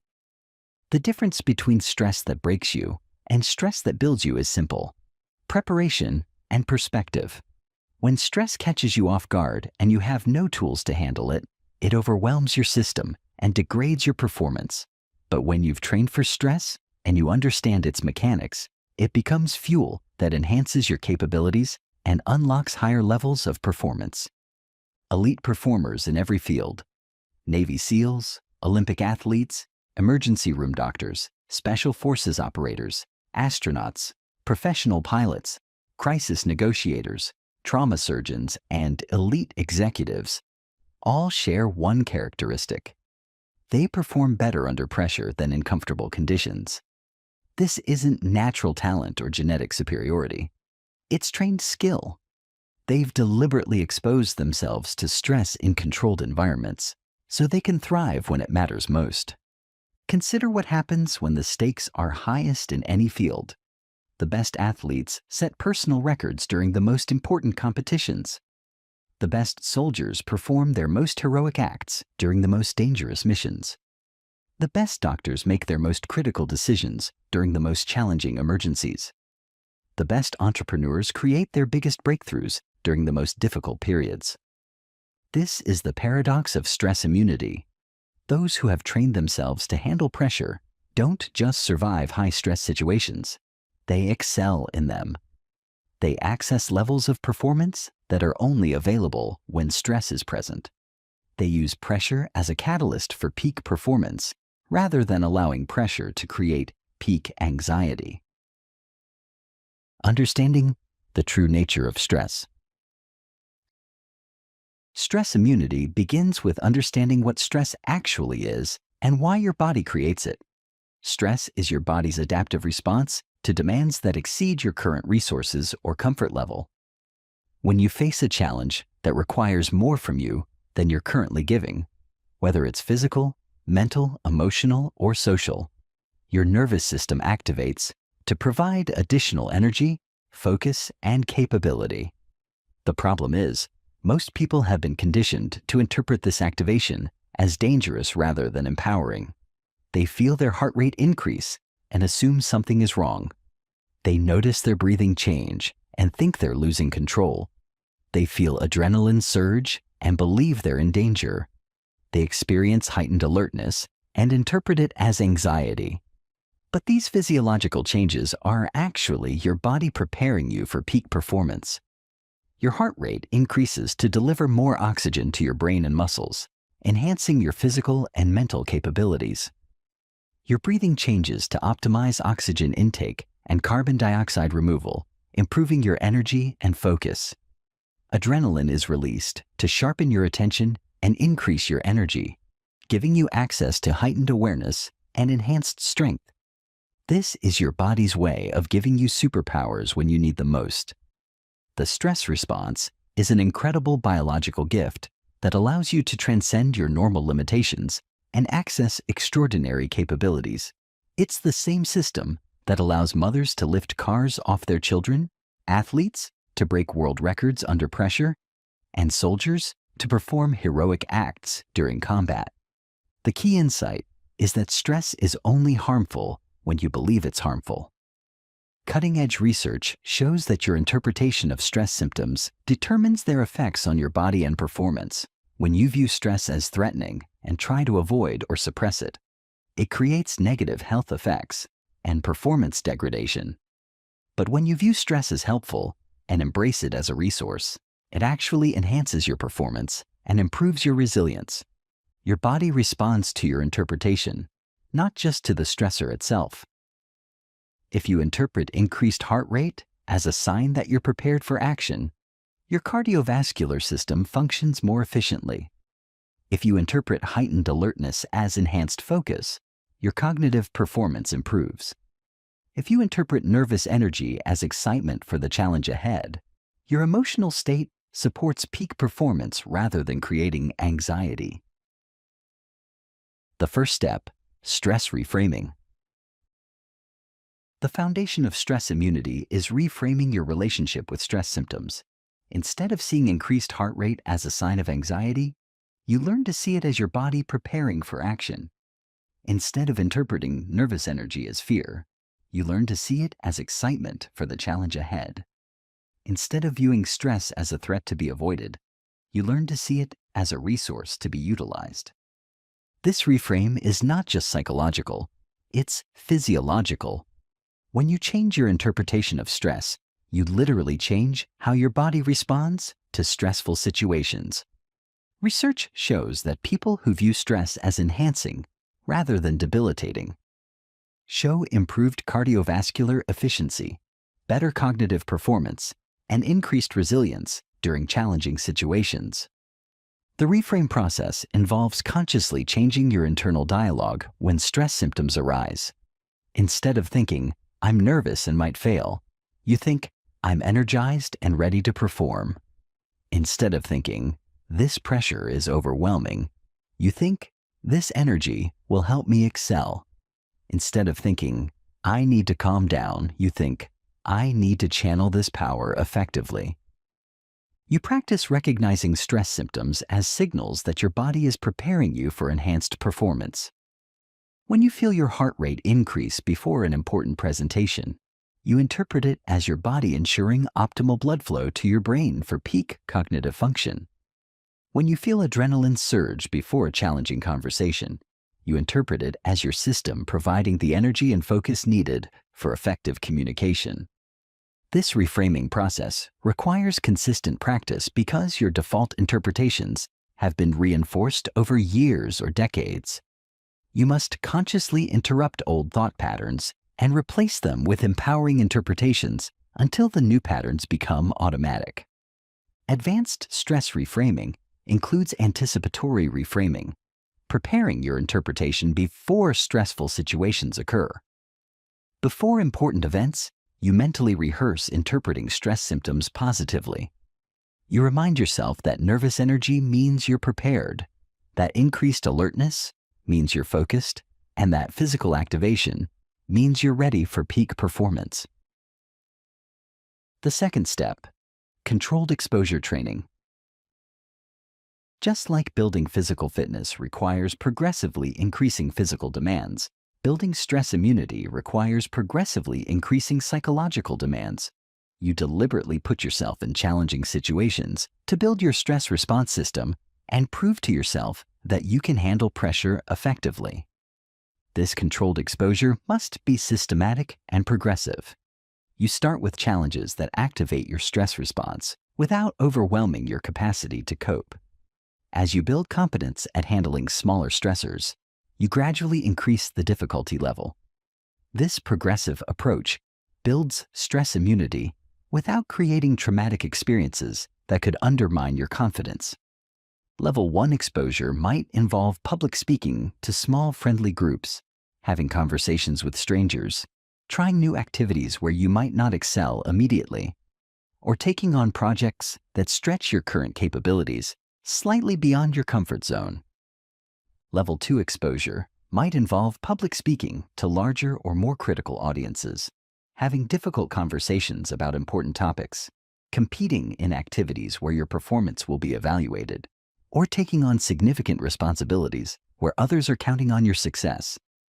Level 3 exposure might involve high-stakes presentations to important decision-makers, negotiating in situations where significant value is at stake, performing in front of experts who could criticize your work, or leading teams through challenging projects with tight deadlines and high expectations. Each exposure session follows a specific protocol. Before the challenge, you mentally prepare using stress reframing techniques and visualization exercises. You remind yourself that this is an opportunity to build strength rather than a threat to be feared. You set specific intentions for how you want to demonstrate your stress immunity during the challenge. During the challenge, you monitor your stress response and actively practice using it as fuel for enhanced performance rather than allowing it to overwhelm you. You observe your physiological activation without resistance, interpret it as preparation for excellence, and channel that energy into focused action toward your objectives. After the challenge, regardless of the specific outcome, you conduct a thorough review of your stress management performance. You identify moments when you successfully used stress as fuel and acknowledge those victories. You also identify any moments when you could have managed your stress response more effectively and create specific plans for improvement. Each successful stress exposure builds evidence that you can handle pressure effectively. You expand your comfort zone incrementally. You increase your confidence in your ability to deal with challenging situations. Most importantly, you train your nervous system to remain stable and effective under increasingly difficult conditions. The third step, stress recovery protocols. High performers don't just know how to activate their stress response effectively, they also know how to deactivate it when it's no longer needed. They have specific techniques for returning their nervous system to baseline after high-pressure situations, preventing chronic stress accumulation and ensuring optimal recovery between challenging events. Effective stress recovery involves both immediate post-stress protocols and longer-term recovery practices. Immediate protocols help you transition from high activation back to baseline quickly after stressful events. Longer-term practices ensure that you maintain optimal stress resilience over time. Immediate post-stress recovery might include deep breathing exercises that activate the parasympathetic nervous system, progressive muscle relaxation techniques that release physical tension, brief meditation or mindfulness practices that calm mental activity, or physical movement that metabolizes stress hormones and restores biochemical balance. The key to immediate recovery is having reliable techniques that you can implement quickly after stressful events. You don't want stress hormones and activation to persist longer than necessary, as this can lead to chronic stress accumulation and reduced performance in subsequent challenges. Medium-term recovery might include longer exercise sessions that provide comprehensive stress hormone metabolism, extended relaxation practices that restore nervous system balance, social activities that provide emotional support and perspective, or engaging in hobbies and activities that bring joy and fulfillment. Long-term recovery practices focus on maintaining optimal baseline stress resilience through lifestyle optimization. This includes regular cardiovascular exercise that improves your stress response capacity, strength training that builds physical resilience, consistent sleep schedules that allow for proper nervous system recovery, and nutrition practices that support stress hormone production and metabolism.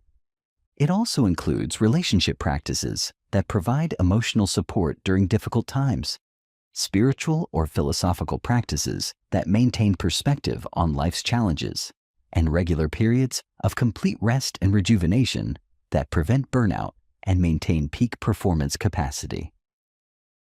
The fourth step, building stress reserves through lifestyle optimization.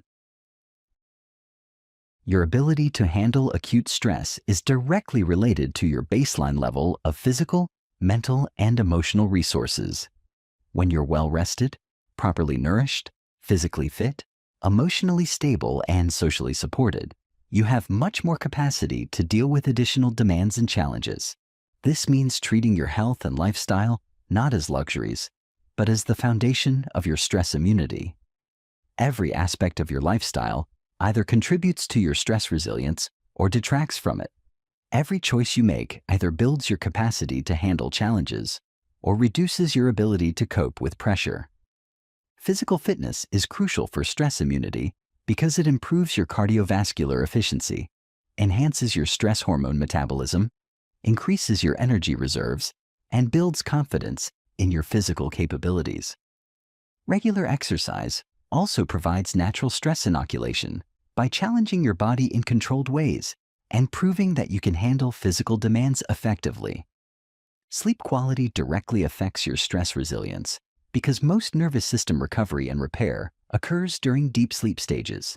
Poor sleep quality undermines your ability to handle stress by impairing cognitive function, reducing emotional regulation capacity, and preventing proper stress hormone metabolism.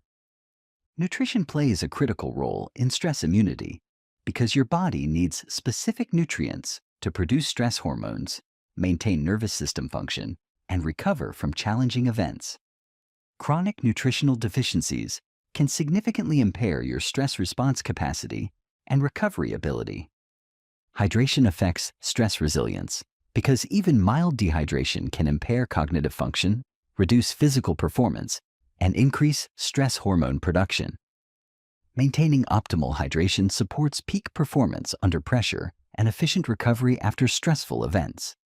Social connections influence stress immunity because strong relationships provide emotional support during difficult times, offer different perspectives on challenging situations, and create safety nets that reduce the perceived threat of potential failures or setbacks. Financial stability contributes to stress resilience by reducing background anxiety about survival needs and providing resources for handling unexpected challenges. While you don't need to be wealthy to be stress immune, having basic financial security removes one significant source of chronic stress. Environmental factors also affect stress immunity. Living and working in chaotic, noisy, or toxic environments creates chronic low-level stress that reduces your capacity to handle acute challenges. Creating calm, organized, and supportive environments helps maintain optimal stress resilience. The fifth step: stress inoculation through visualization. You can build stress immunity not just through actual exposure to challenging situations, but through mental rehearsal of stressful scenarios. When you vividly imagine yourself successfully handling difficult situations, your brain creates neural patterns that prepare you for real-world stress and enhance your actual performance when pressure situations arise. Elite athletes use this technique extensively, spending hours mentally rehearsing their performance under pressure before important competitions. They visualize not just perfect performance, but realistic scenarios that include the stress, distractions, and unexpected challenges they're likely to face during actual competition. Navy SEALs and other Special Forces units use stress visualization to prepare for missions in hostile environments. They mentally rehearse scenarios where everything goes wrong, equipment fails, team members are injured, and they must adapt quickly under extreme pressure. This mental preparation helps them remain calm and effective when they encounter actual crisis situations. Emergency responders practice mentally walking through crisis scenarios before they occur, visualizing their responses to various types of emergencies, complications, and high-pressure situations. This mental rehearsal helps them react quickly and effectively when real emergencies occur. The key to effective stress visualization is making it as realistic as possible. You imagine not just the successful outcome, but the challenges, setbacks, and pressure you'll face along the way. You visualize feeling the stress response activate and then using it to enhance your performance rather than allowing it to overwhelm you. You mentally rehearse staying calm when others are panicking, thinking clearly when information is incomplete, making good decisions when time is limited, and maintaining effective performance when stakes are highest. You practice accessing the mental and emotional states that support peak performance under pressure. Advanced stress visualization includes rehearsing multiple scenarios and outcomes. You visualize handling situations where everything goes according to plan, situations where unexpected challenges arise, and situations where significant setbacks occur. This comprehensive mental preparation helps you remain adaptable and effective regardless of how situations actually unfold. You also visualize the physiological aspects of stress response, mentally rehearsing feeling your heart rate increase and interpreting it as preparation for action, feeling adrenaline surge and channeling it into focused energy, and feeling nervous activation and using it as fuel for enhanced performance. The sixth step: developing stress mantras and internal dialogue. Elite performers develop specific internal phrases and self-talk patterns that help them interpret stress positively and maintain optimal performance mindset when pressure increases. These stress mantras become automatic responses that activate when challenging situations arise, instead of allowing their minds to default to anxiety-producing thoughts like, "I'm nervous," "I might fail," "This is too much pressure," or "I can't handle this." They have prepared empowering phrases that reframe stress situations positively. Effective stress mantras might include, "This energy is preparing me for peak performance," "I've trained for this moment," "Pressure creates diamonds," "This challenge will make me stronger," "I perform better under pressure," "I am exactly where I need to be," "This is my time to shine," or "I use stress as fuel for excellence." The key to effective stress mantras is making them personally meaningful and authentic. They should reflect your actual capabilities and training, rather than being generic positive affirmations. They should acknowledge the reality of the challenging situation while reframing it in ways that support effective action. Advanced practitioners develop situation-specific mantras for different types of stress. They might have specific phrases for performance anxiety, specific mantras for interpersonal conflict, specific self-talk for financial pressure, and specific internal dialogue for health challenges. They also develop mantras that help them maintain perspective during stressful situations. These might include phrases like, "This too shall pass," "I've handled worse than this," "This is temporary," "I'm building strength through this experience," or "This is preparing me for bigger challenges." The most powerful stress mantras combine acknowledgement of the challenge with confidence in your ability to handle it effectively. They don't minimize the difficulty of the situation, but they frame it as an opportunity to demonstrate and develop your capabilities rather than a threat to your well-being. The seventh step: advanced stress utilization techniques. The highest level of stress immunity involves not just handling stress effectively, but actively using stress as fuel for enhanced performance. Instead of trying to eliminate stress or return to baseline as quickly as possible, you learn to channel stress energy into heightened focus, increased motivation, and superior performance. This involves understanding the different types of stress energy and learning to utilize each type appropriately. Acute stress provides intense focus and energy that can be channeled into immediate performance enhancement. Chronic stress provides sustained motivation that can fuel long-term projects and persistent effort toward challenging goals. Physical stress energy can be channeled into enhanced physical performance, increased endurance, and heightened physical awareness. Mental stress energy can be directed into improved cognitive function, enhanced problem-solving ability, and increased creativity. Emotional stress energy can be transformed into powerful motivation, deeper empathy, and stronger connection with your values and purpose. Advanced stress utilization also involves timing stress exposure for optimal performance enhancement. You learn to activate stress response before important events to ensure peak performance, and you learn to maintain optimal stress levels during extended challenging periods without burning out or experiencing performance degradation. You develop the ability to modulate your stress response, increasing it when enhanced performance is needed and decreasing it when recovery is required. This gives you conscious control over one of your most powerful performance enhancement systems. The ultimate goal: anti-fragile stress response. The ultimate goal of stress immunity training is not just resilience, the ability to withstand stress without being damaged, but anti-fragility, the ability to become stronger through exposure to stress. When you achieve stress anti-fragility, challenges don't just fail to weaken you. They actually make you stronger, more capable, and more confident. This anti-fragile stress response creates a positive feedback loop where each challenge you successfully handle increases your capacity to handle even greater challenges. Your stress tolerance increases through exposure. Your confidence grows through demonstrated competence. Your performance improves through stress-enhanced focus and energy. People with anti-fragile stress responses actually seek out challenging situations because they understand that pressure creates growth, difficulty builds strength, and uncertainty creates opportunity. They don't avoid stress. They use it as a tool for continuous development and performance enhancement. When you achieve stress immunity at this level, you join an elite group of people who actually perform better when stakes are higher, who remain calm when others panic, who think clearly when others are confused, and who take effective action when others are paralyzed. You become someone others turn to when situations get difficult because they know you thrive under pressure.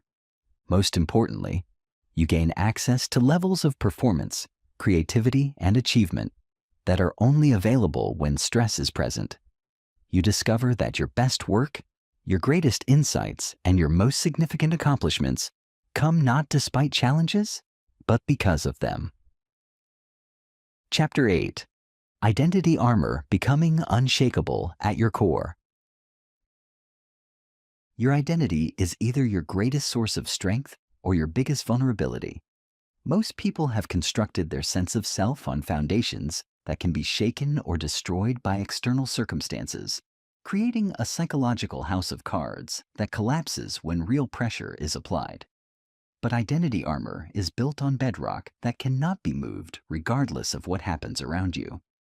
The problem with most people's identity is that it's dependent on temporary, external, and uncontrollable factors.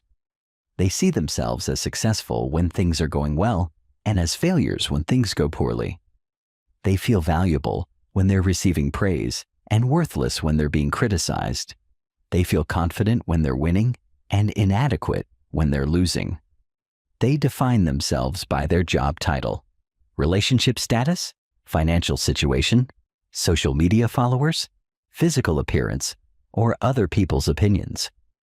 This makes their entire sense of self hostage to circumstances beyond their control. Their self-worth becomes a roller coaster that goes up and down based on external events that they cannot predict or control. Their confidence fluctuates based on other people's moods, opinions, and behaviors.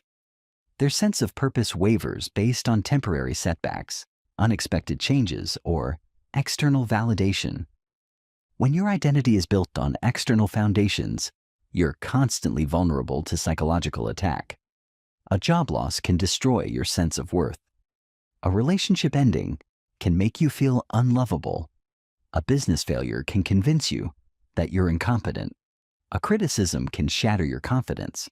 A rejection can make you question your value. A setback can make you doubt your capabilities.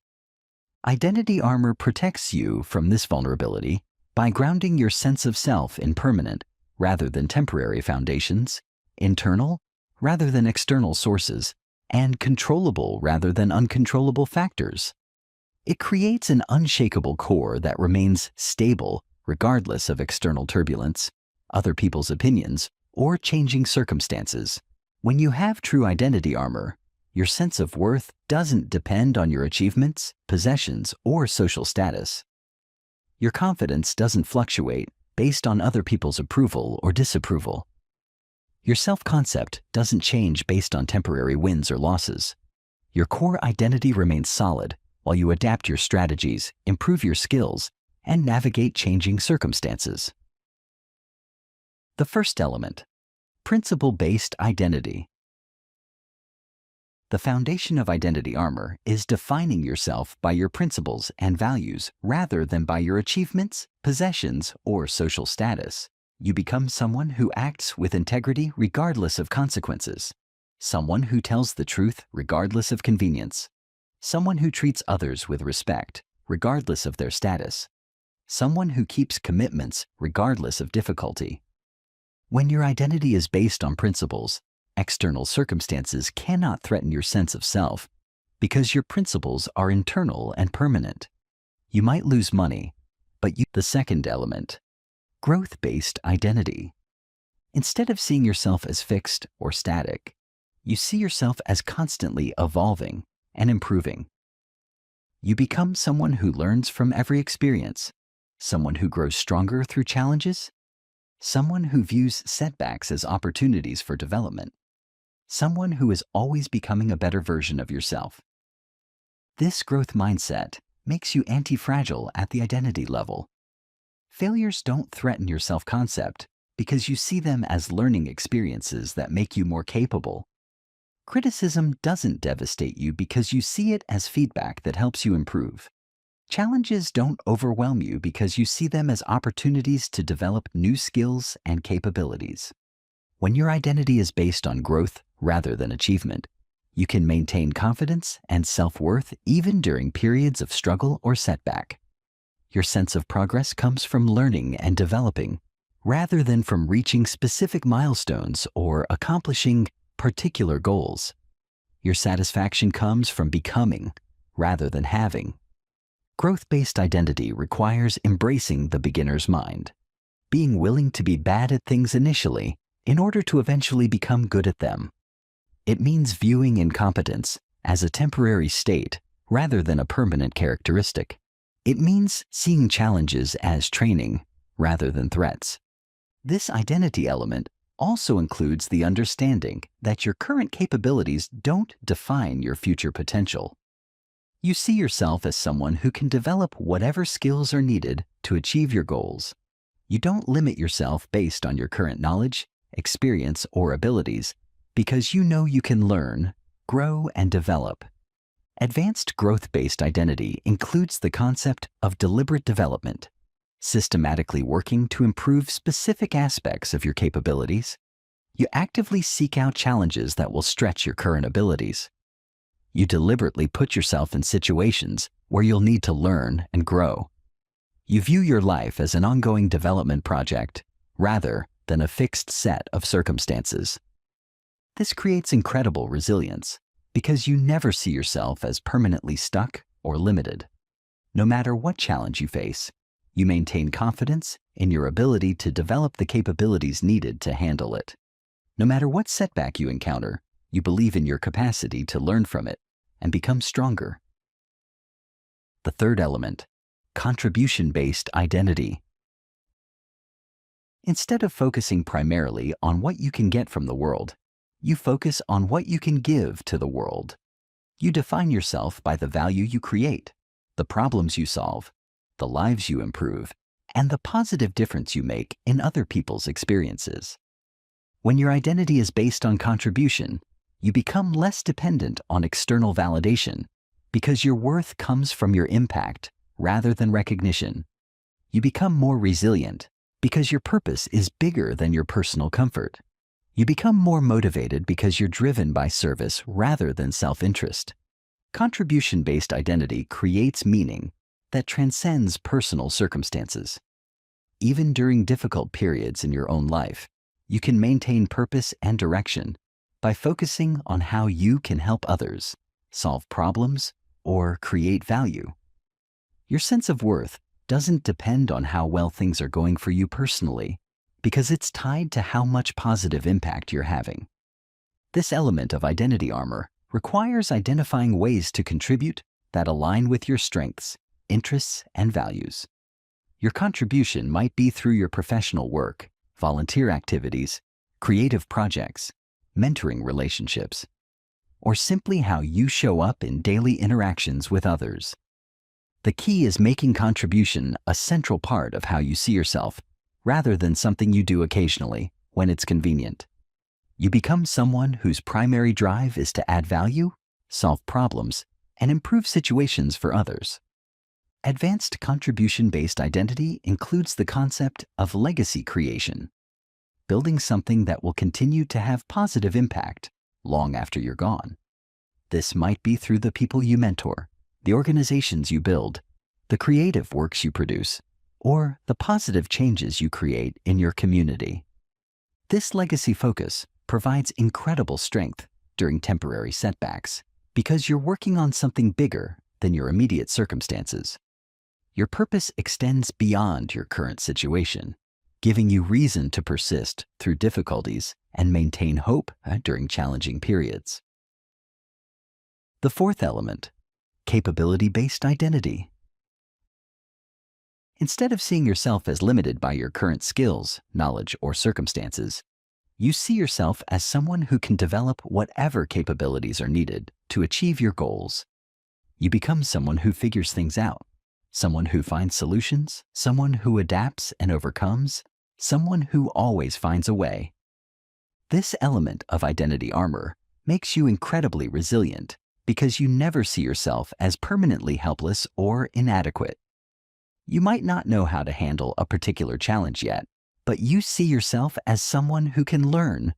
You might not have the resources you need currently, but you see yourself as someone who can acquire them. You might not be strong enough to handle something right now, but you see yourself as someone who can build the necessary strength. Capability-based identity requires developing what psychologists call self-efficacy, confidence in your ability to execute the actions needed to deal with prospective situations. This isn't generic self-confidence or positive thinking. It's specific confidence based on evidence of your ability to learn, adapt, and overcome challenges. This confidence is built through deliberately taking on challenges that stretch your current capabilities and proving to yourself that you can develop new skills when needed. Each time you successfully learn something new or overcome a difficulty you haven't faced before, you build evidence that supports your capability-based identity. Advanced capability-based identity includes understanding that most limitations are learned rather than inherent. You recognize that beliefs about what you can't do are often based on past experiences, social conditioning, or lack of proper training rather than actual incapacity. You become willing to challenge assumptions about your limitations and test them through deliberate practice and skill development. This creates extraordinary resilience because you approach challenges with curiosity and confidence rather than fear and avoidance. Instead of asking, "Can I handle this?" you ask, "How can I develop the ability to handle this?" Instead of focusing on current limitations, you focus on future possibilities. The fifth element, legacy-based identity. Instead of focusing only on immediate gratification or short-term results, you see yourself as someone who is building something that will last beyond your lifetime. You become someone who makes decisions based on long-term impact rather than short-term convenience. Someone who is creating something meaningful that will continue to have positive effects long after you're gone. When your identity includes a legacy component, you become less affected by temporary setbacks because you're playing a longer game.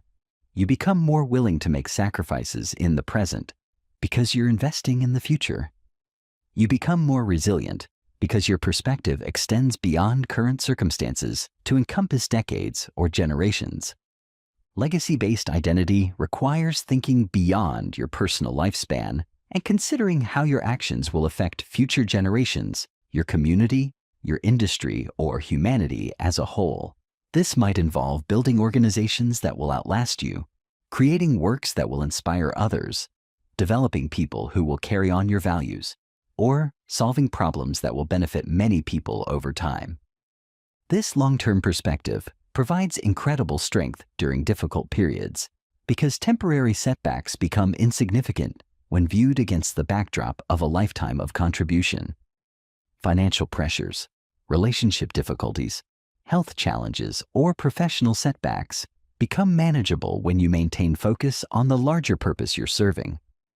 Advanced legacy-based identity includes the concept of compound impact, understanding that the positive effects of your actions multiply over time through the people you influence, the problems you solve, and the changes you create. This multiplication effect means that even small positive actions can have enormous long-term consequences. This understanding makes you incredibly patient and persistent because you know that meaningful change often takes years or decades to fully manifest. You're willing to work on projects and pursue goals that might not produce immediate results because you understand the power of compound impact over time. Building identity armor through consistent action. Identity armor cannot be built through thinking or feeling alone. It must be forged through consistent actions that align with your chosen identity. Every time you act in accordance with your principles, you strengthen that aspect of your identity. Every time you choose growth over comfort, you reinforce your identity as someone who develops through challenges. Every time you focus on contribution over consumption, you deepen your identity as someone who creates value. The process of building identity armor requires what psychologists call identity-congruent behavior. Consistently acting in ways that support the identity you want to develop. If you want to see yourself as someone with integrity, you must act with integrity in small situations as well as large ones. If you want to see yourself as someone who grows through challenges, you must consistently choose growth-oriented responses to difficulties. This consistency between identity and behavior creates a positive feedback loop. Acting in accordance with your chosen identity reinforces that identity, which makes it easier to continue acting in accordance with it. Over time, these patterns become so deeply ingrained that they feel automatic and natural. Building identity armor also requires removing dependencies on external validation and learning to derive satisfaction from internal measures of success. You must develop the ability to maintain confidence even when others doubt you, to feel valuable even when you're not receiving recognition, and to stay motivated even when you're not getting external encouragement. This doesn't mean becoming isolated or indifferent to others' opinions. It means being selectively influenced by feedback that helps you grow while remaining unshaken by criticism that doesn't serve your development. It means caring about others' well-being while not allowing their opinions to determine your self-worth. Self-compassion and identity armor. Identity armor also requires developing what psychologists call self-compassion, the ability to treat yourself with kindness and understanding when you make mistakes, experience setbacks, or face challenges. Most people are their own worst critics, using internal dialogue that they would never use with a friend facing similar difficulties. This self-criticism weakens identity armor by making your sense of self dependent on perfect performance. When you're harsh and judgmental toward yourself for making mistakes, you create internal instability that undermines your resilience during challenging periods. Self-compassion means acknowledging mistakes without defining yourself by them. It means recognizing that failure is a normal part of growth rather than evidence of inadequacy. It means treating yourself with the same patience, encouragement, and support you would offer someone you care about who is facing similar challenges. This doesn't mean lowering your standards or making excuses for poor performance. It means maintaining high expectations for yourself while also maintaining emotional stability and self-support when you fall short of those expectations. It means learning from mistakes without allowing them to damage your core sense of worth. Advanced self-compassion includes understanding that your worth as a person is separate from your performance in any particular area. You can acknowledge that you performed poorly in a specific situation without concluding that you're a poor performer in general. You can recognize that you made a mistake without believing that you're a mistake. The ultimate result: unshakable core strength. When identity armor is fully developed, you become genuinely unshakable at your core. External circumstances can change dramatically, but your sense of self remains stable. Other people can criticize or praise you, but your self-worth doesn't fluctuate based on their opinions. You can face any challenge with confidence because you know that regardless of outcomes, your essential worth and capability remain intact. This unshakability isn't arrogance, stubbornness, or closed-mindedness. It's the deep security that comes from knowing who you are and what you stand for, regardless of external circumstances. It's the quiet confidence that comes from building your identity on foundations that cannot be moved by other people, changing circumstances, or temporary setbacks. It's the inner peace that comes from being self-defined rather than other-defined, self-directed rather than other-directed, and self-motivated rather than other-motivated. You become someone who operates from internal guidance rather than external pressure, from personal values rather than social expectations, and from long-term purpose rather than short-term emotions. When you achieve this level of identity armor, you discover that most of the things that used to threaten or upset you simply don't have power over you anymore. Criticism becomes information to consider rather than attacks to defend against. Rejection becomes redirection rather than personal invalidation. Failure becomes feedback rather than identity threat. You develop what researchers call secure attachment to yourself, a stable, positive, and realistic relationship with your own identity that provides strength during challenging times and maintains equilibrium during changing circumstances. This secure self-relationship becomes the foundation for everything else you build in life. Chapter 9.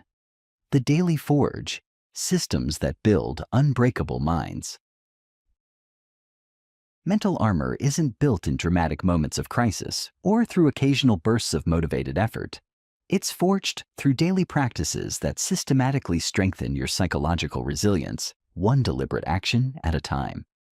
Just like physical fitness requires consistent training rather than sporadic, intense workouts, mental fitness requires deliberate daily disciplines that compound over time to create extraordinary results.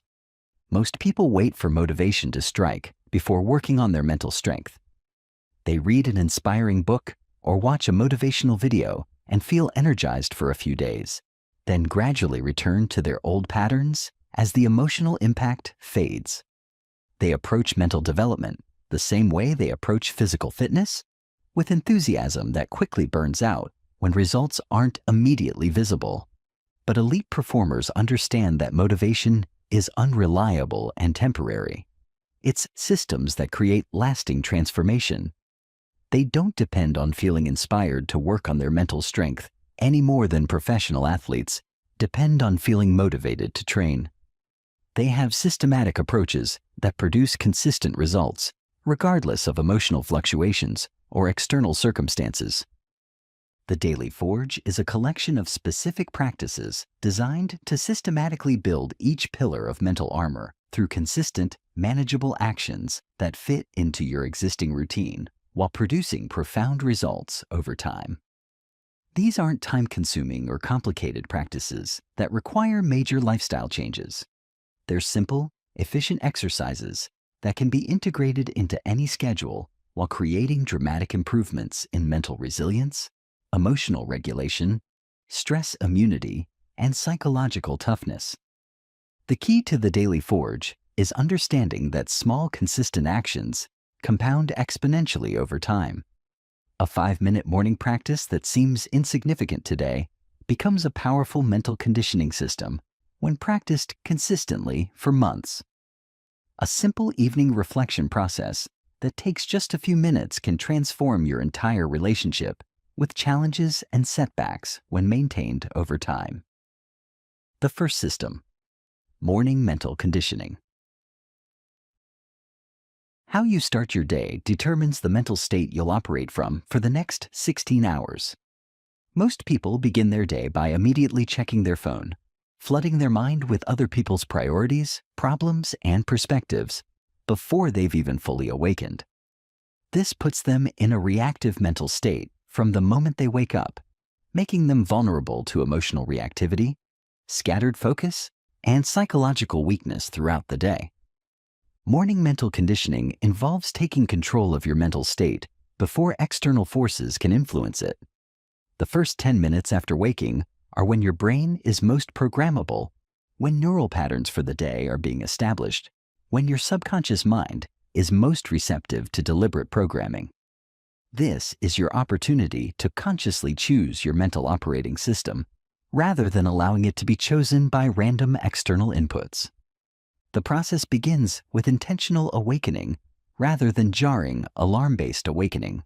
When possible, you wake up naturally by maintaining consistent sleep schedules that allow for adequate rest. When alarms are necessary, you use gentle progression alarms that gradually increase in volume and brightness, rather than shocking you into consciousness. This prevents immediate stress response activation and allows you to begin the day in a calm, controlled state. Immediately upon waking, before checking any devices, consuming any media, or engaging with external information, you spend 5 to 10 minutes in deliberate mental preparation. This begins with 2 minutes of conscious breathing exercises designed to activate your parasympathetic nervous system and establish a foundation of calm alertness. The breathing technique is simple but powerful. Inhale slowly for 4 counts, hold for 4 counts, exhale slowly for 6 counts, and pause for 2 counts before beginning the next cycle. This 4-4-6-2 pattern activates your relaxation response, optimizes oxygen delivery to your brain, and creates a state of calm focus that supports clear thinking and emotional regulation throughout the day. Following the breathing exercises, you engage in 3 to 5 minutes of visualization and intention setting. This involves mentally reviewing your goals and priorities for the day, visualizing yourself handling challenges with confidence and skill, and setting specific intentions for how you want to show up in various situations you'll encounter. The visualization process should be as detailed and realistic as possible. You don't just imagine everything going perfectly. You imagine realistic scenarios that include potential challenges, setbacks, and stressful situations. You visualize yourself responding to these situations with the mental armor techniques you've been developing, maintaining emotional regulation under pressure, thinking flexibly when plans change, using stress as fuel for enhanced performance, and drawing upon your identity armor to maintain confidence regardless of outcomes.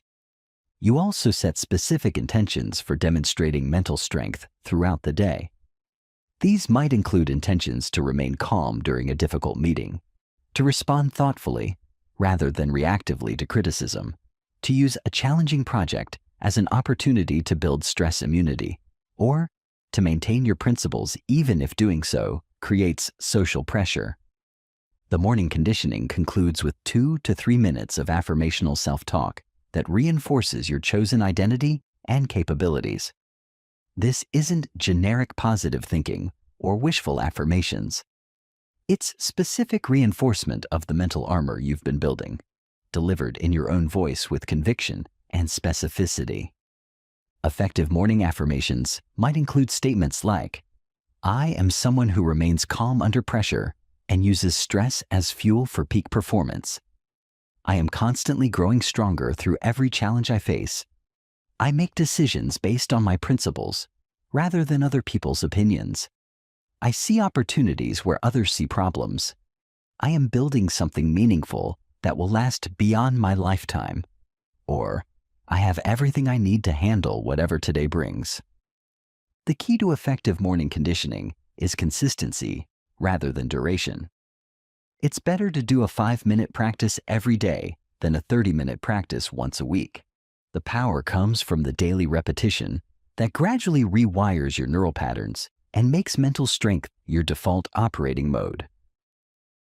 The second system, stress inoculation training. Throughout your day, you deliberately seek out small challenges that activate your stress response in controlled ways. This isn't about creating unnecessary drama or difficulty in your life.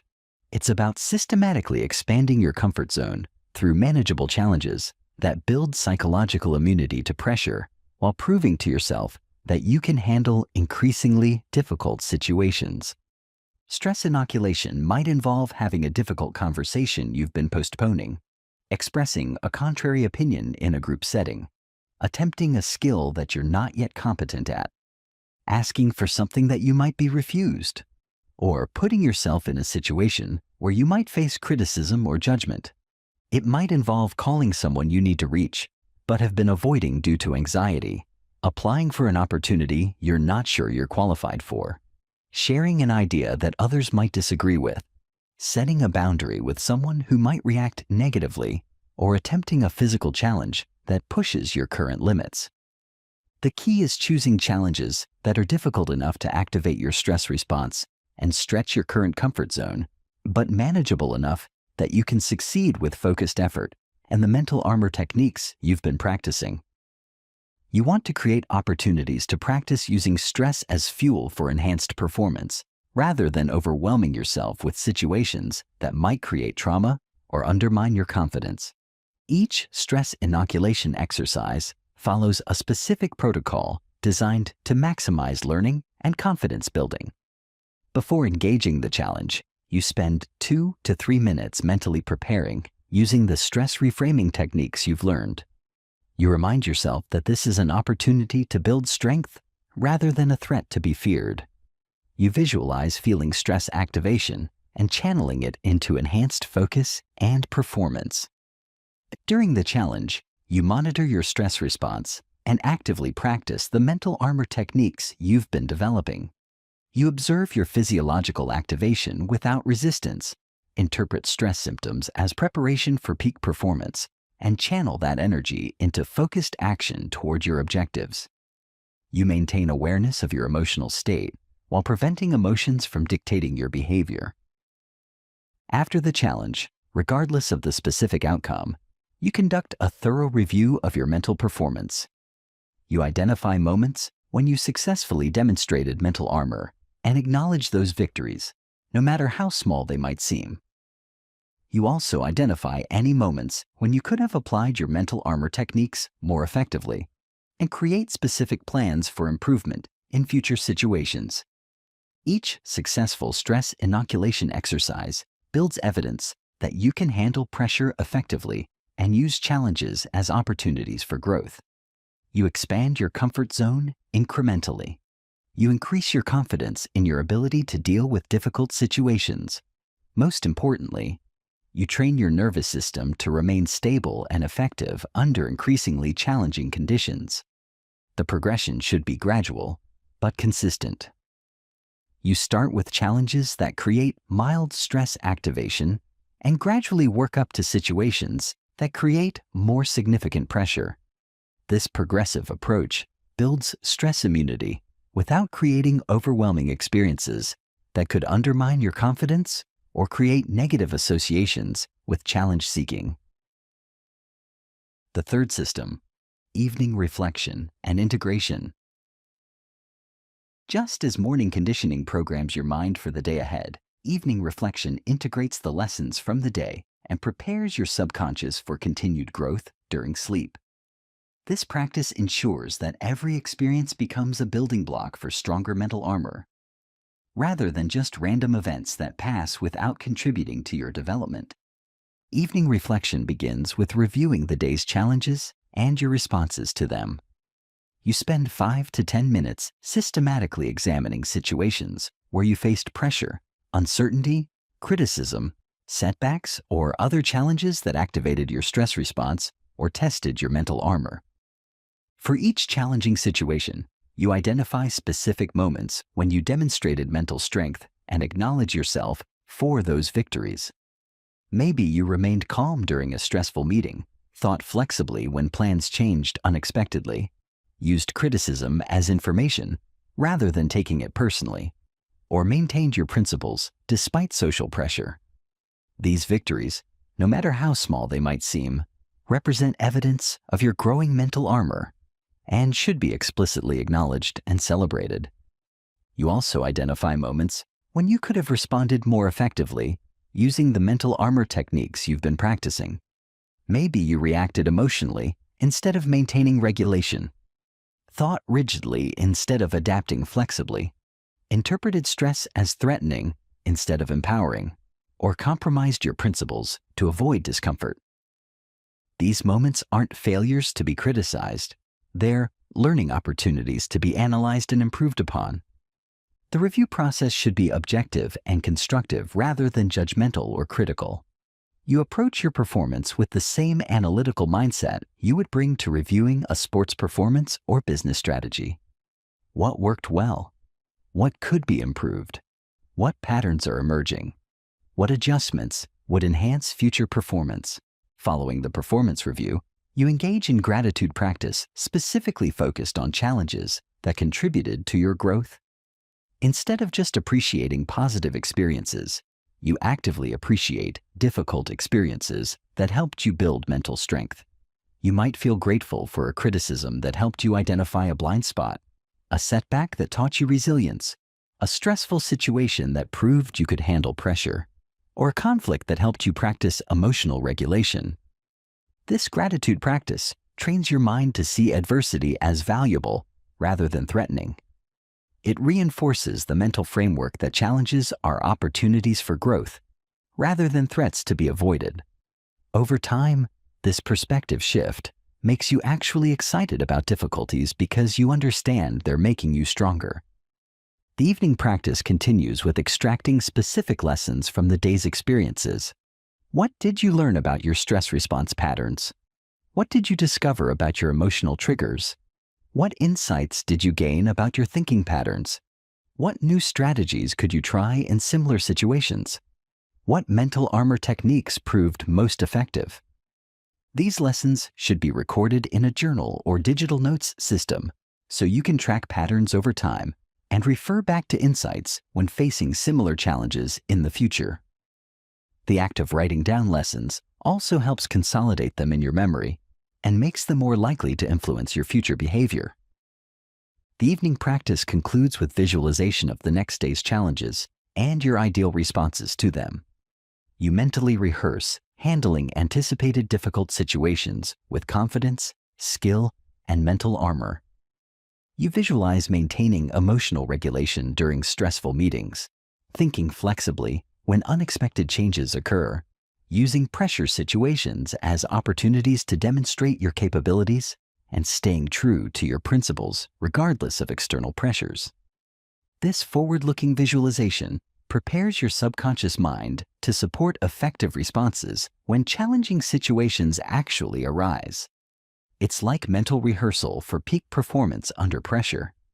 The more vividly and specifically you can imagine handling challenges effectively, the more likely you are to respond effectively when those challenges occur. The fourth system, weekly comfort zone expansion. Each week, you deliberately engage in activities that stretch your current capabilities and expose you to new forms of challenge. This systematic expansion prevents your comfort zone from contracting and ensures continuous growth in your stress tolerance, adaptability, and confidence. Weekly expansion exercises are larger and more significant than daily stress inoculation exercises. While daily exercises might involve small challenges that take minutes or hours, weekly expansion might involve activities that take days or require significant preparation and commitment. Weekly comfort zone expansion might involve learning a new skill that requires you to be incompetent initially and build competence through practice. It might involve engaging in social situations that challenge your communication abilities and interpersonal confidence. It might involve taking on physical challenges that test your endurance, strength, or coordination. It might involve creative projects that require you to express yourself publicly and risk criticism or judgment. It might involve professional challenges like applying for stretch assignments, proposing new ideas that might be rejected, leading projects outside your current expertise, or speaking up in meetings where your opinion might be unpopular. It might involve personal challenges like having difficult conversations about important topics, setting boundaries with people who might react negatively, or pursuing opportunities that require vulnerability and risk. The specific activity matters less than the commitment to regular expansion and the willingness to stretch beyond your current comfort zone in meaningful ways. The key is choosing challenges that represent a significant but manageable stretch from your current capabilities, difficult enough to require growth, but achievable enough to build confidence through success. Each expansion exercise should be treated as a comprehensive training session for mental resilience. You prepare mentally beforehand using visualization and stress reframing techniques. You monitor your responses during the activity and practice applying your mental armor under real pressure. You extract lessons afterward and integrate them into your ongoing development. The weekly expansion should be progressive and systematic rather than random or overwhelming. You choose challenges that build upon your previous experiences and gradually increase in difficulty over time. This progression ensures continuous growth while maintaining confidence and motivation. You also vary the types of challenges to ensure comprehensive development. Some weeks might focus on physical challenges that build stress immunity and physical confidence. Other weeks might focus on social challenges that develop interpersonal resilience and communication skills. Still, other weeks might focus on creative or intellectual challenges that enhance cognitive flexibility and creative problem-solving abilities. The fifth system, monthly mental audits. Once per month, you conduct a comprehensive review of your mental patterns, responses, and development progress. This is like a fitness assessment for your mind, a systematic evaluation of your current mental armor and identification of areas that need additional attention or different approaches. The monthly audit examines each pillar of your mental armor systematically. You review your emotional regulation capabilities by analyzing how you've handled various emotional challenges during the month. You assess your cognitive flexibility by examining how adaptable you've been when plans changed or unexpected situations arose. You evaluate your stress immunity by looking at your performance under pressure situations. You analyze your identity armor by examining whether your actions have been consistently aligned with your chosen principles and identity. For emotional regulation, you might ask, how quickly did I recover from emotional activation this month? How effectively did I use emotions as information rather than instructions? How well did I maintain emotional stability during interpersonal conflicts? What emotional triggers still create strong reactivity? What techniques were most effective for emotional regulation? For cognitive flexibility, you might ask, how well did I adapt when plans changed unexpectedly? How effectively did I find creative solutions to challenging problems? How readily did I consider multiple perspectives on difficult issues? What assumptions did I question and test this month? Where did rigid thinking limit my effectiveness? For stress immunity, you might ask, how well did I perform under high-pressure situations? How effectively did I use stress as fuel for enhanced performance? How quickly did I recover from stressful events? What stress management techniques were most effective? Where did stress still overwhelm my capabilities? For identity armor, you might ask, how consistently did my actions align with my stated principles? How well did I maintain confidence despite setbacks or criticism? How effectively did I focus on growth and contribution rather than external validation? Where did I compromise my values for short-term benefits? How stable was my sense of self during challenging periods? The audit also includes recalibrating your daily and weekly practices based on your current development needs and progress. If you've mastered certain types of challenges, you increase the difficulty level or add new dimensions to your training. If you're struggling in particular areas, you add targeted exercises or modify your approaches to strengthen those aspects of your mental armor. You might discover that your emotional regulation has improved significantly, but your cognitive flexibility needs more attention. You might find that your stress immunity is strong, but your identity armor needs reinforcement. You might realize that certain types of challenges still create disproportionate difficulty and require focused development. Based on these insights, you adjust your daily practices, modify your weekly challenges, and set specific development goals for the following month. This ensures that your mental armor development remains targeted, progressive, and responsive to your actual needs, rather than following a generic program that might not address your specific strengths and weaknesses. The monthly audit also includes celebrating progress and acknowledging growth that might not be immediately obvious in daily experience. Mental armor development often happens gradually, and significant progress can be easy to miss without systematic review. By explicitly acknowledging how much stronger you've become, you reinforce the positive identity changes and maintain motivation for continued development. The sixth system, quarterly intensive challenges. Every 3 months, you undertake a significant challenge that tests your mental armor comprehensively and pushes your capabilities to new levels. These intensive challenges are more substantial than weekly expansion exercises and designed to create breakthrough experiences that accelerate your development and prove your growing capabilities. Quarterly challenges might involve extended projects that require sustained effort over weeks or months, despite obstacles and setbacks. They might involve competitive situations where your performance will be evaluated publicly. They might involve leadership responsibilities where others are counting on your mental strength. They might involve creative endeavors that require vulnerability and risk of criticism.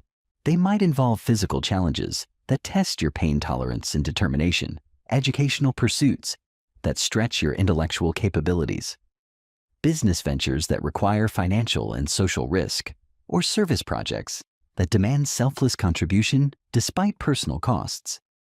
The key characteristics of effective quarterly challenges are that they're significant enough to activate multiple aspects of your mental armor simultaneously, challenging enough to require growth beyond your current capabilities, and meaningful enough to create lasting impact on your confidence and development. These challenges should integrate all 4 pillars of mental armor, rather than focusing on just one aspect. An effective quarterly challenge will test your emotional regulation under sustained pressure, require cognitive flexibility as circumstances change, demand stress immunity for peak performance, and challenge your identity armor through potential criticism or failure. Quarterly challenges also provide opportunities to practice mental armor in real-world situations with genuine consequences rather than artificial training environments. The stakes are high enough to create authentic pressure, the duration is long enough to test sustained resilience, and the complexity is sufficient to require comprehensive application of your mental strength techniques. The preparation, execution, and integration of quarterly challenges should be treated as comprehensive mental armor assessments. You prepare extensively, using all your mental conditioning techniques. You monitor your performance throughout and document your responses to various challenges. You conduct thorough post-challenge analysis to extract maximum learning and plan for continued development. The power of systematic compound development. These systems work because they're based on the principle of compound development. Each individual practice might seem small in isolation, but combined and sustained over time, they create profound transformation that seems disproportionate to the effort invested. Just like compound interest in investing, compound development in mental training produces results that accelerate over time. The first month of practice creates modest improvements. The third month creates noticeable changes. The sixth month creates significant transformation. The first year creates personality-level changes that others comment on. Multiple years create character transformation that affects every aspect of your life. The key to success with these systems is consistency rather than intensity. It's better to do something small every day than something dramatic once in a while. It's the daily repetition that rewires your neural patterns and builds unshakable mental habits. Most importantly, these systems must be treated as non-negotiable commitments to yourself rather than optional activities that you do when you feel motivated or have extra time. They're the foundation practices that create the mental strength needed to achieve everything else you want in life. When you commit to these systems and maintain them consistently, you join an elite group of people who have systematically built psychological strength that most people never develop. You become someone who others admire for your mental toughness, emotional stability, and ability to thrive under pressure. You develop capabilities that serve you in every area of life and continue to compound for as long as you maintain your practice. Chapter 10. Battle Testing Your Mental Armor. Building mental armor through daily practices and systematic training is essential, but knowing that it actually works when you need it most requires deliberate testing under real pressure. Just like physical armor must be tested to ensure it can withstand actual attacks, mental armor must be battle-tested to prove its effectiveness under genuine stress and establish unshakable confidence in your psychological resilience. The difference between theoretical mental toughness and proven mental toughness is profound. When you know you've successfully handled real challenges, faced genuine pressure, and overcome actual obstacles, you approach new difficulties with authentic confidence rather than hoped-for bravery. When you've proven your armor works under fire, you don't fear battle. You welcome it as an opportunity to demonstrate your strength and continue building your capabilities. Most people avoid testing their mental strength because they're afraid of discovering that they're not as strong as they think they are. But this avoidance actually keeps them weak because untested strength is unreliable strength. You can never be confident in capabilities you haven't proven under pressure. Battle testing doesn't mean seeking out unnecessary conflict, creating artificial drama, or putting yourself in genuinely dangerous situations.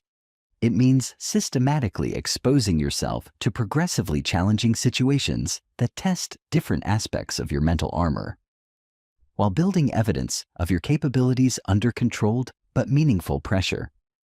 The goal is to create experiences that activate your stress response, challenge your emotional regulation, test your cognitive flexibility, and prove your identity armor under conditions that matter. These experiences should have genuine stakes, real consequences for success or failure, while remaining within bounds that ensure learning rather than trauma. Level 1.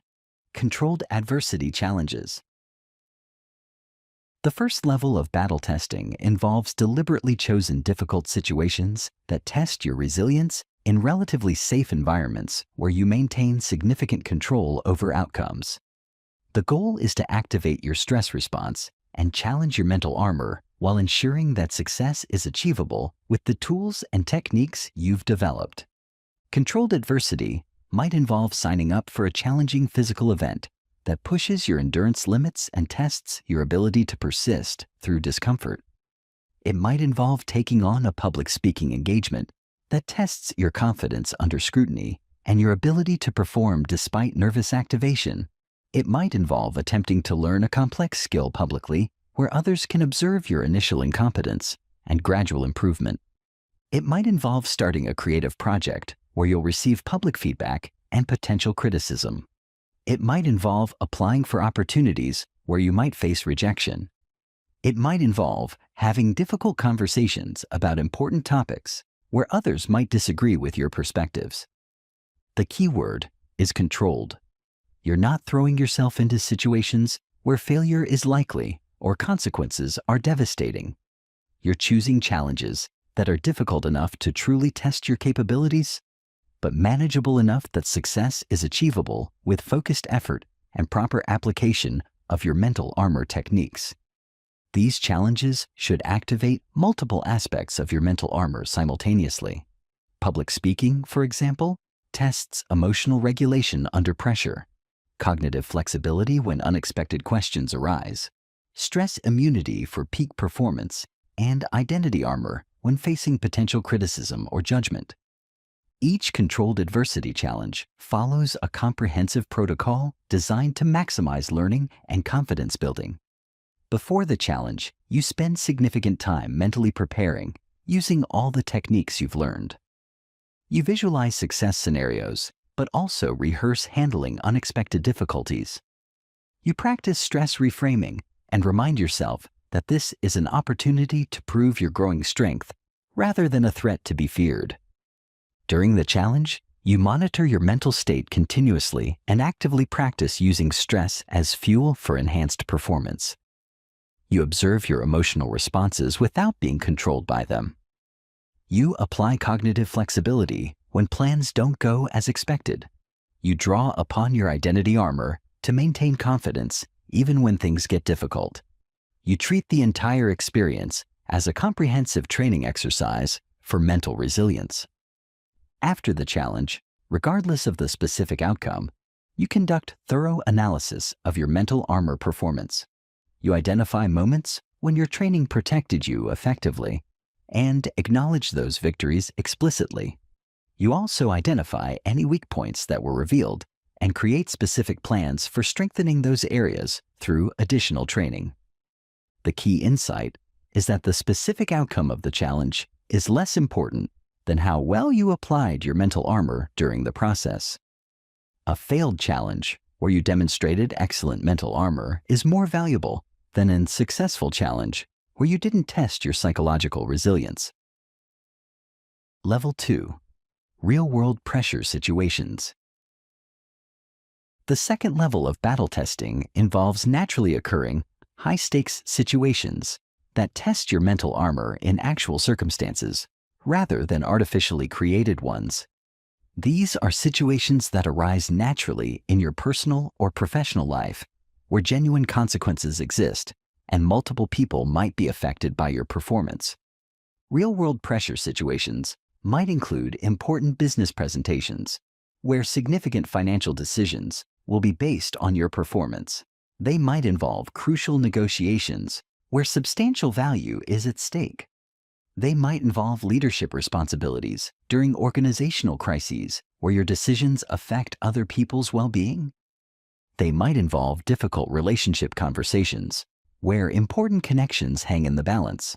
They might involve health scares that test your ability to remain calm and think clearly during medical uncertainty. They might involve financial pressures that challenge your stress immunity and problem-solving capabilities under genuine economic strain. They might involve career transitions that require confidence despite uncertainty. They might involve family crises that demand emotional regulation while supporting others. They might involve legal challenges that test your ability to maintain perspective and take effective action despite significant stress. The key to using real-world pressure as battle testing is approaching these situations with the right mindset. Instead of just trying to survive or get through them, you approach them as opportunities to demonstrate and strengthen your mental resilience. You see them as chances to prove that your mental armor works in actual battle conditions rather than just training environments. This mindset shift is crucial because it transforms unavoidable challenges from threats into training opportunities. Instead of feeling victimized by difficult circumstances, you feel empowered by the chance to show what you're capable of handling. Instead of hoping challenges will go away, you see them as valuable tests of your development and opportunities to build even stronger mental armor. During real-world pressure situations, you implement all the mental armor techniques you've been practicing while dealing with genuine consequences and authentic stakes. You use emotional regulation to maintain stability under pressure that matters. You apply cognitive flexibility to adapt when circumstances change in ways that affect real outcomes. You draw upon stress immunity to perform well under conditions where your results impact others. You rely on identity armor to maintain confidence regardless of how things unfold. These situations provide invaluable feedback about the effectiveness of your mental armor because the pressure is authentic rather than artificial. Your nervous system responds to real stakes differently than it responds to practice scenarios, giving you genuine data about your capabilities under actual stress. Level 3. Voluntary vulnerability challenges. The third level of battle testing involves situations where you deliberately expose yourself to potential criticism, rejection, or failure as a way of testing your emotional resilience and identity armor. The goal is to prove that your sense of self and emotional stability are not dependent on external approval, perfect outcomes, or others' opinions. Voluntary vulnerability might involve sharing your ideas, creations, or perspectives in situations where they might be criticized, rejected, or dismissed. It might involve attempting something important where failure is genuinely possible and would be visible to others. It might involve having honest conversations about difficult topics where others might disagree with you, think less of you, or respond negatively. It might involve applying for opportunities where you might be told you're not qualified. It might involve expressing your authentic opinions in social situations where they might be unpopular. It might involve creating and sharing artistic work that reflects your genuine expression rather than what you think others want to see. It might involve asking for what you want, even when you might be refused. It might involve setting boundaries with people who might react badly. It might involve standing up for your principles even when doing so might cost you social approval or create interpersonal tension. These challenges specifically test whether you've truly internalized the principles of mental armor or whether you're still dependent on external validation and perfect outcomes for your emotional stability. They reveal whether your confidence is genuinely based on internal foundations or still hostage to other people's opinions and reactions. Voluntary vulnerability challenges are particularly powerful because they directly challenge the fear that keeps most people psychologically weak, the fear of judgment, rejection, and criticism. By deliberately exposing yourself to these possibilities and proving you can handle them, you eliminate the power these fears have over your behavior and decisions. The key to effective vulnerability challenges is choosing situations that feel genuinely risky but aren't actually dangerous. You want to activate authentic vulnerability without putting yourself in situations that could cause genuine harm to your relationships, career, or well-being. These challenges also require careful attention to your motivation. You're not exposing yourself to potential criticism to prove you're tough or to impress others. You're doing it to test and strengthen your identity armor, while proving to yourself that your worth and confidence don't depend on others' approval. Level 4. Leadership under fire. The fourth level of battle testing involves taking responsibility in difficult situations and demonstrating mental strength, not just for yourself, but for others who are counting on you. Leadership situations amplify pressure because the stakes extend beyond your personal outcomes to include other people's well-being, success, and development. Leadership under fire might involve managing a team through an organizational crisis where people are looking to you for direction and stability. It might involve taking responsibility for a project that's behind schedule and over budget while maintaining team morale and finding solutions. It might involve being the person others turn to when systems fail, plans collapse, or unexpected emergencies arise. It might involve leading a group through a difficult decision-making process where different stakeholders have conflicting interests and emotions are running high. It might involve representing your organization, team, or community during challenging negotiations or public scrutiny. It might involve making difficult decisions that affect others' lives when information is incomplete and time is limited. It might involve providing emotional support and practical guidance to others during their personal crises while maintaining your own stability. It might involve standing up for what's right when doing so requires confronting authority figures or challenging popular opinion. It might involve taking responsibility for failures or mistakes that affect multiple people. The highest level of leadership under fire involves remaining calm and effective when others are panicking, making difficult decisions when information is incomplete, and taking responsibility for outcomes even when circumstances are largely beyond your control. This level of challenge reveals whether your mental armor is strong enough to protect not just yourself, but those who depend on you. Leadership challenges test all four pillars of mental armor simultaneously under maximum pressure. You must maintain emotional regulation while others are becoming reactive. You must demonstrate cognitive flexibility while helping others adapt to changing circumstances. You must exhibit stress immunity while performing for multiple stakeholders. You must draw upon identity armor while making decisions that affect others' well-being. These situations also test your ability to project strength and stability while experiencing internal pressure. Leadership often requires maintaining composure and confidence publicly while dealing with significant stress privately. This dual requirement, managing your own mental state while supporting others, creates unique challenges that reveal advanced levels of mental armor development. Level 5. Extended endurance challenges. The fifth level of battle testing involves long-term difficult situations that test whether your mental armor can sustain you through prolonged adversity rather than just acute stress. Short-term challenges test your ability to handle immediate pressure, but extended challenges test whether your resilience can be maintained over weeks, months, or even years. Extended endurance challenges might involve pursuing a long-term goal that requires sustained effort despite repeated setbacks and criticism. It might involve dealing with ongoing health issues that require persistent management and adaptation. It might involve maintaining performance standards during prolonged difficult circumstances like economic hardship, relationship problems, or career challenges. It might involve caring for family members through extended illness or difficulty while maintaining your own well-being and responsibilities. It might involve building a business or creative project over years, despite financial uncertainty and market challenges.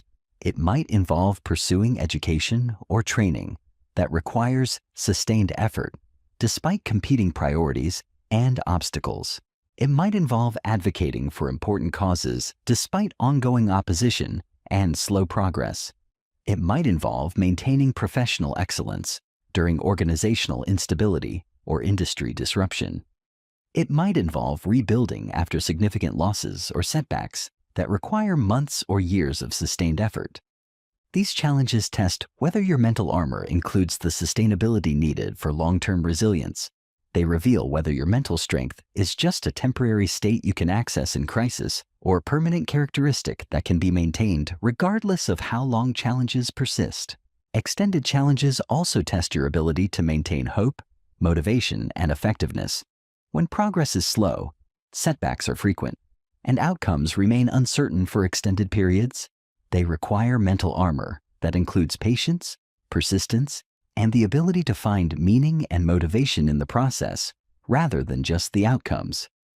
The key to extended endurance challenges is maintaining your daily mental armor practices especially when, circumstances are difficult. These practices become your psychological lifeline during extended difficult periods, providing stability and strength when external circumstances offer little support. Level 6. Comprehensive stress testing. The highest level of battle testing involves situations that challenge every aspect of your mental armor, simultaneously under maximum pressure with genuine consequences. These are comprehensive tests that reveal whether your mental armor is truly integrated and unbreakable or whether vulnerabilities remain under extreme conditions. Comprehensive stress testing might involve starting a significant business venture that requires financial risk, public exposure, leadership responsibility, and sustained effort despite uncertainty. It might involve relocating to a completely different environment where you must rebuild social connections, adapt to new systems, and prove yourself in unfamiliar circumstances. It might involve taking on roles that require public performance under scrutiny while managing complex responsibilities and high expectations. It might involve pursuing ambitious goals that require years of effort with no guarantee of success while facing ongoing criticism and setbacks. It might involve crisis management situations where multiple problems must be solved simultaneously under time pressure while others are counting on your effectiveness. It might involve recovery from significant losses or setbacks that require rebuilding multiple aspects of your life while maintaining forward momentum. These comprehensive tests reveal whether your mental armor has become truly integrated, whether emotional regulation, cognitive flexibility, stress immunity, and identity armor work together seamlessly under maximum pressure. They show whether your mental strength has become a stable characteristic that you can rely on regardless of circumstances. The goal isn't to seek out unnecessarily difficult situations, but to recognize when life presents comprehensive challenges and approach them as opportunities to prove and strengthen your complete mental armor system. These experiences become defining moments that establish unshakable confidence in your psychological capabilities. The transformation through battle testing. As you progress through these levels of battle testing, you develop what military personnel call stress inoculation. Deep, experiential knowledge that you can handle whatever comes your way. This isn't theoretical confidence based on hope or positive thinking. It's proven confidence based on demonstrated capability under actual pressure. This proven confidence creates a feedback loop that makes you even stronger.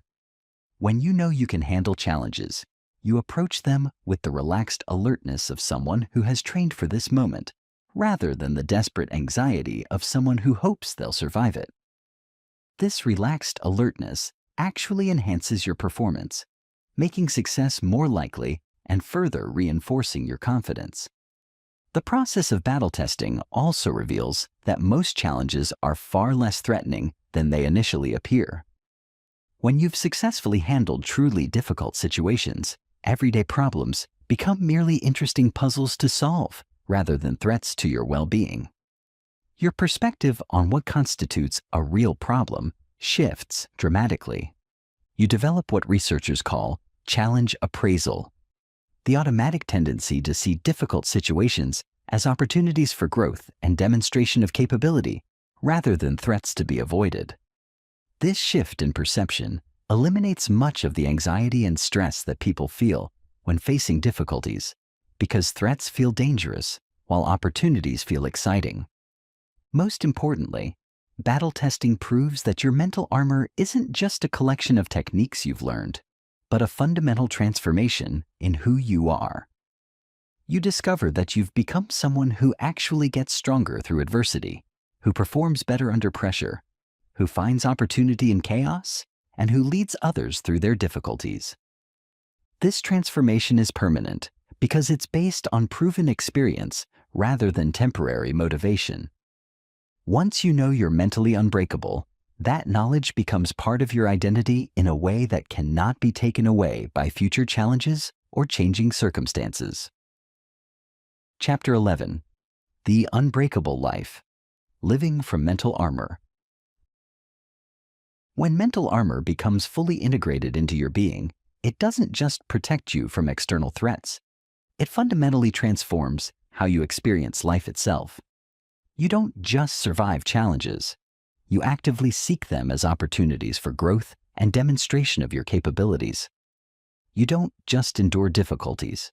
You use them as stepping stones to even greater strength and wisdom. You don't just cope with uncertainty. You thrive in it because you understand that uncertainty is where the greatest opportunities hide. Living from mental armor means operating from a fundamentally different paradigm than most people. Where others see threats, you see opportunities. Where others see problems, you see puzzles to solve. Where others see limitations, you see challenges to overcome. Where others see reasons to quit, you see reasons to adapt your strategy. This isn't naive optimism or delusional thinking. It's the natural result of having proven to yourself repeatedly that you can handle whatever life presents. When you live from mental armor, your entire relationship with reality changes. Uncertainty becomes exciting rather than threatening because you know you can adapt to whatever unfolds. Criticism becomes valuable information rather than personal attack because your identity isn't dependent on others' approval. Failure becomes useful feedback rather than evidence of inadequacy because your self-worth isn't tied to perfect outcomes. Rejection becomes redirection toward better opportunities rather than proof of your unworthiness. This transformation affects every aspect of your life, your relationships, your career, your health, your finances, your personal growth, and your contribution to the world.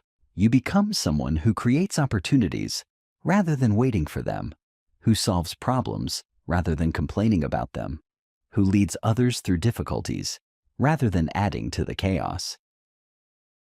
The first transformation: your relationship with uncertainty. Most people crave predictability and feel anxious when they can't control outcomes. They want to know exactly how things will unfold before they commit to action. They seek guarantees, demand certainty, and avoid situations where outcomes are unclear.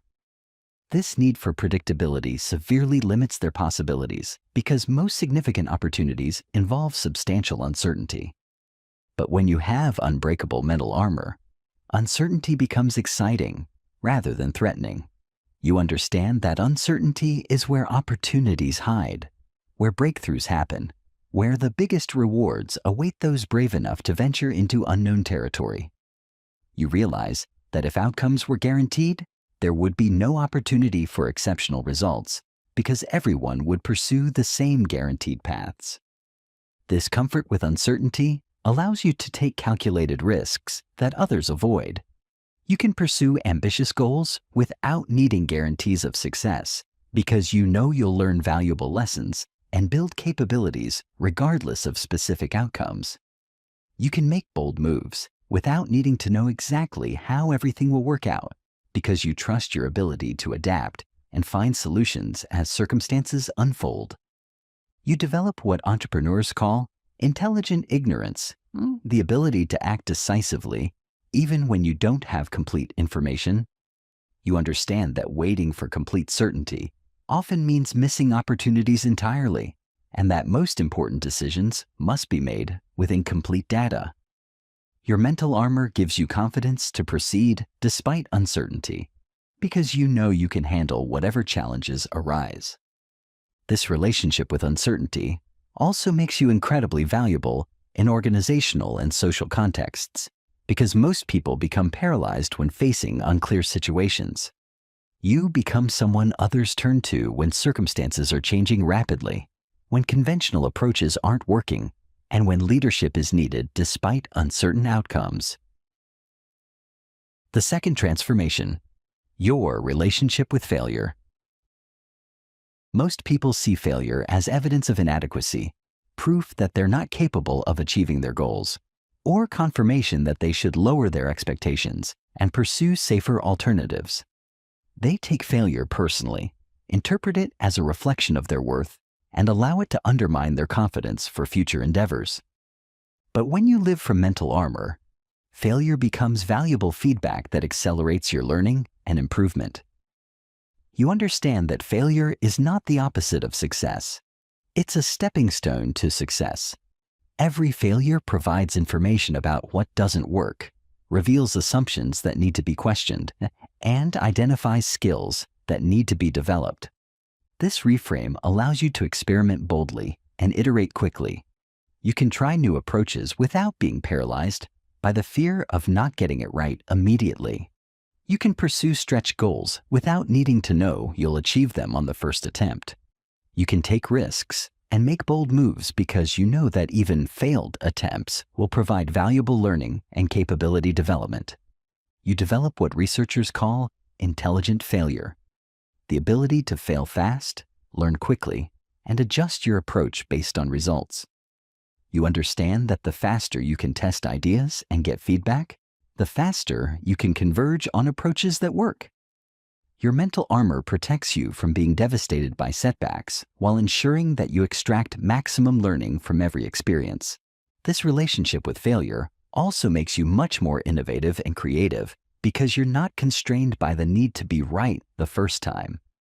You can explore unconventional approaches, test unusual ideas, and experiment with solutions that others wouldn't consider because they're afraid of failing publicly. The third transformation, your relationship with criticism and rejection. Most people take criticism personally and feel devastated by rejection because their self-worth is tied to external approval and validation. They make their confidence dependent on other people's opinions, which makes them incredibly vulnerable to emotional manipulation and psychological attack. But when you have identity armor, criticism becomes useful information that can help you improve, and rejection becomes redirection toward better opportunities that are more aligned with your strengths and goals. Your sense of worth isn't dependent on others' approval, so their disapproval can't threaten your core stability. This emotional independence allows you to seek feedback actively rather than avoiding it defensively. You can put your ideas and creations into the world without needing universal approval, because you understand that criticism often provides more valuable information than praise. You can pursue opportunities aggressively without being crushed when some don't work out because you know that rejection often leads to better alternatives. You develop what psychologists call rejection resilience, the ability to bounce back quickly from setbacks and maintain motivation despite temporary defeats. You understand that rejection is often about fit rather than worth, timing rather than capability, or circumstances rather than character. This transformation makes you incredibly powerful in professional and personal contexts because you can take risks that others avoid due to fear of judgment. You can express your authentic opinions, share your genuine ideas, and pursue your real goals without being constrained by what others might think. The fourth transformation, your relationship with other people's emotional states. Most people are unconsciously influenced by the moods and energy of those around them. They feel anxious when others are anxious, discouraged when others are discouraged, and overwhelmed when others are overwhelmed. This emotional contagion makes them vulnerable to being destabilized by other people's psychological states. But mental armor creates emotional boundaries that allow you to remain stable regardless of others' emotional turbulence. You can be empathetic and supportive without taking on their emotional burdens as your own. You can provide strength and stability to others without being dragged down by their struggles. This emotional independence doesn't mean becoming cold, disconnected, or unsympathetic. It means being able to maintain your own psychological equilibrium while genuinely caring about others' well-being. You become someone others turn to for stability during chaotic times because they know you won't add to the emotional chaos. You'll help calm it. You develop the ability to be fully present with others' pain without being overwhelmed by it. You can offer genuine support and compassion while maintaining the emotional stability needed to be truly helpful.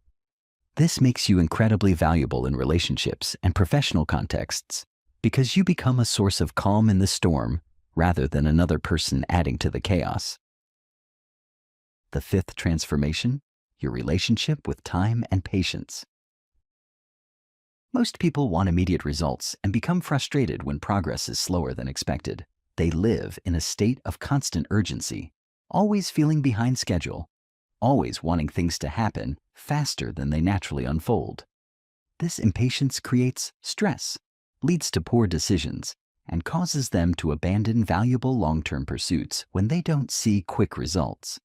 But mental armor includes long-term perspective that allows you to stay committed to important goals, even when results aren't immediately visible. You understand that worthwhile achievements often require sustained effort over extended periods, and that the most valuable outcomes are usually those that take time to develop. This patient persistence allows you to work on meaningful projects without needing constant validation that you're making progress. You can invest in relationships that take time to develop. You can build skills that require years to master. You can pursue visions that won't materialize for decades. You develop what researchers call delayed gratification tolerance, the ability to sacrifice short-term comfort for long-term benefits. This transformation makes you incredibly powerful because most people can't maintain effort toward goals that don't provide immediate rewards. Your willingness to play longer games and invest in compound growth gives you access to opportunities and achievements that others can't reach because they don't have the patience required. You also develop a different relationship with aging and mortality. Instead of feeling panicked about time passing or frustrated about how long things take, you see time as an ally that allows for compound development and accumulated wisdom. You understand that many of life's greatest satisfactions come from long-term projects and sustained relationships rather than quick wins and instant gratification. The sixth transformation, your relationship with responsibility and ownership. Most people try to avoid responsibility because they see it as burden, potential blame, or increased pressure. They prefer situations where others are accountable for outcomes, where they can follow directions rather than make decisions, and where they can blame external factors if things go wrong. But when you live from mental armor, you actively seek responsibility because you understand it's the pathway to influence and impact. You know that the more responsibility you can handle effectively, The more control you have over outcomes, the more valuable you become to others, and the more opportunities become available to you. This ownership mindset makes you incredibly valuable in any context because you become someone who solves problems rather than creating them, someone who takes initiative rather than waiting for direction, someone who makes things happen rather than letting things happen to them. Organizations and individuals naturally gravitate toward people who willingly take responsibility because such people are rare and incredibly useful. You develop what psychologists call internal locus of control, the belief that your actions significantly influence outcomes rather than being at the mercy of external forces. This makes you more proactive, more solution-focused, and more resilient because you believe your efforts can make a difference. This transformation also affects how you handle mistakes and setbacks. Instead of looking for others to blame or external factors to excuse poor outcomes, you focus on what you can learn and how you can improve. This makes you incredibly effective at continuous improvement because you're always extracting lessons rather than making excuses. The seventh transformation: your relationship with your own potential. Most people unconsciously limit themselves based on past experiences, current circumstances, social expectations, or other people's opinions about what's possible or realistic. They see their current capabilities as permanent limitations rather than temporary starting points. They assume their past determines their future unless dramatic external changes occur. But mental armor removes these artificial limitations and allows you to pursue goals based on what's possible rather than what's probable.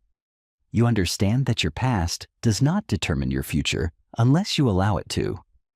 You see your current circumstances as raw material for creating something better, rather than permanent constraints on what you can achieve.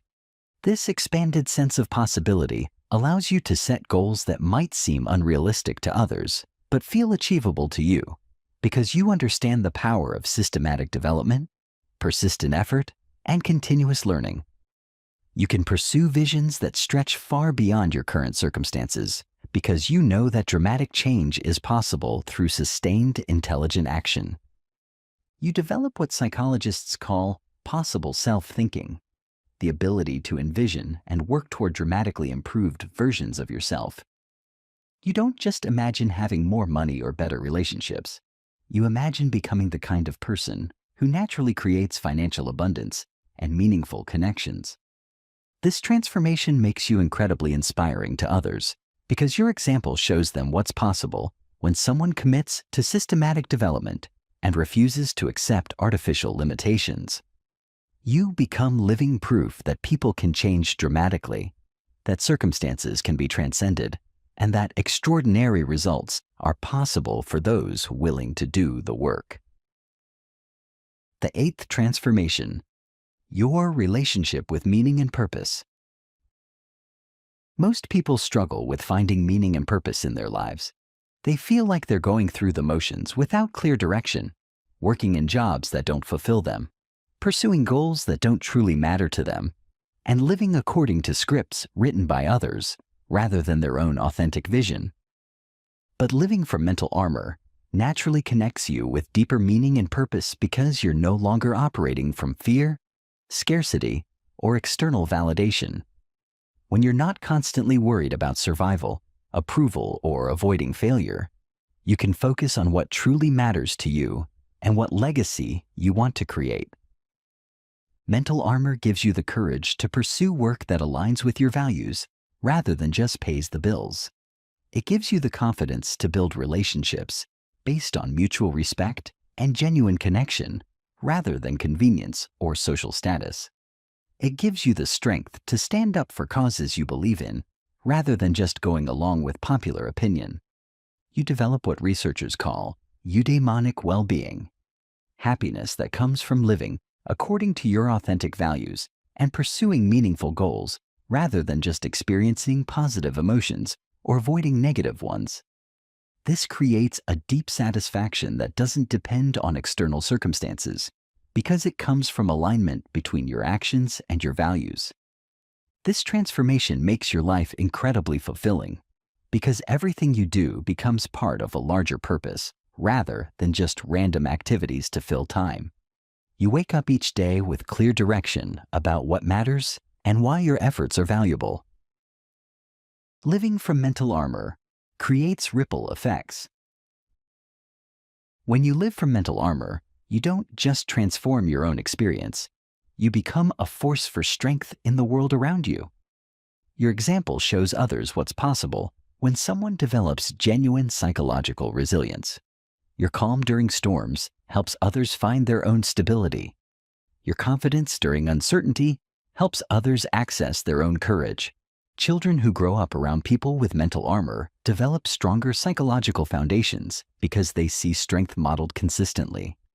They learn that challenges are normal parts of life rather than threats to be feared. They observe emotional regulation in action and internalize those patterns. They witness cognitive flexibility and learn to adapt their thinking when circumstances change. Colleagues and teammates become more resilient when they work with someone who embodies mental armor. Stress and panic are contagious, but so are calm and confidence.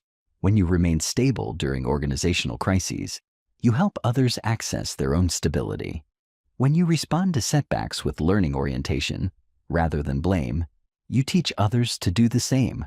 Friends and family members find themselves becoming stronger simply through association with your strength. They begin to see challenges through your perspective. They start adopting your mental frameworks. They become more willing to take risks and face difficulties because they've seen you do it successfully.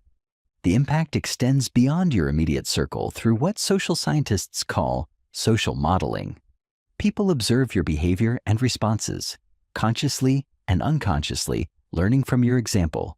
They see that it's possible to remain strong under pressure, to bounce back from setbacks, to maintain optimism during difficult times, and to turn challenges into opportunities for growth. Contributing to cultural change. Living from mental armor also contributes to cultural change in your environment. Every workplace, community, and social group has a psychological climate that's influenced by the mental strength of its members. When you bring mental armor to these environments, you raise the overall resilience and capability of the group. Organizations with mentally armored individuals handle crises more effectively because they have people who can think clearly under pressure, adapt quickly to changing circumstances, and maintain performance when stakes are high. Communities with mentally resilient members are more stable and supportive because they have individuals who can provide strength during collective challenges. Your very existence as someone with mental armor becomes a form of cultural activism, a living proof that psychological strength is achievable, that resilience can be developed, and that humans are capable of extraordinary mental toughness. You become evidence that challenges the cultural narratives that encourage mental weakness and promote victimhood. When society promotes emotional fragility, you model emotional strength.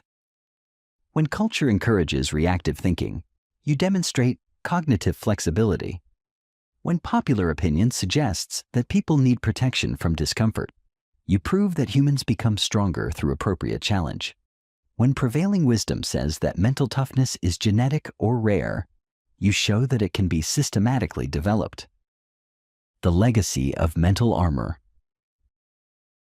The ultimate expression of living from mental armor is creating a legacy of strength that extends far beyond your personal lifetime.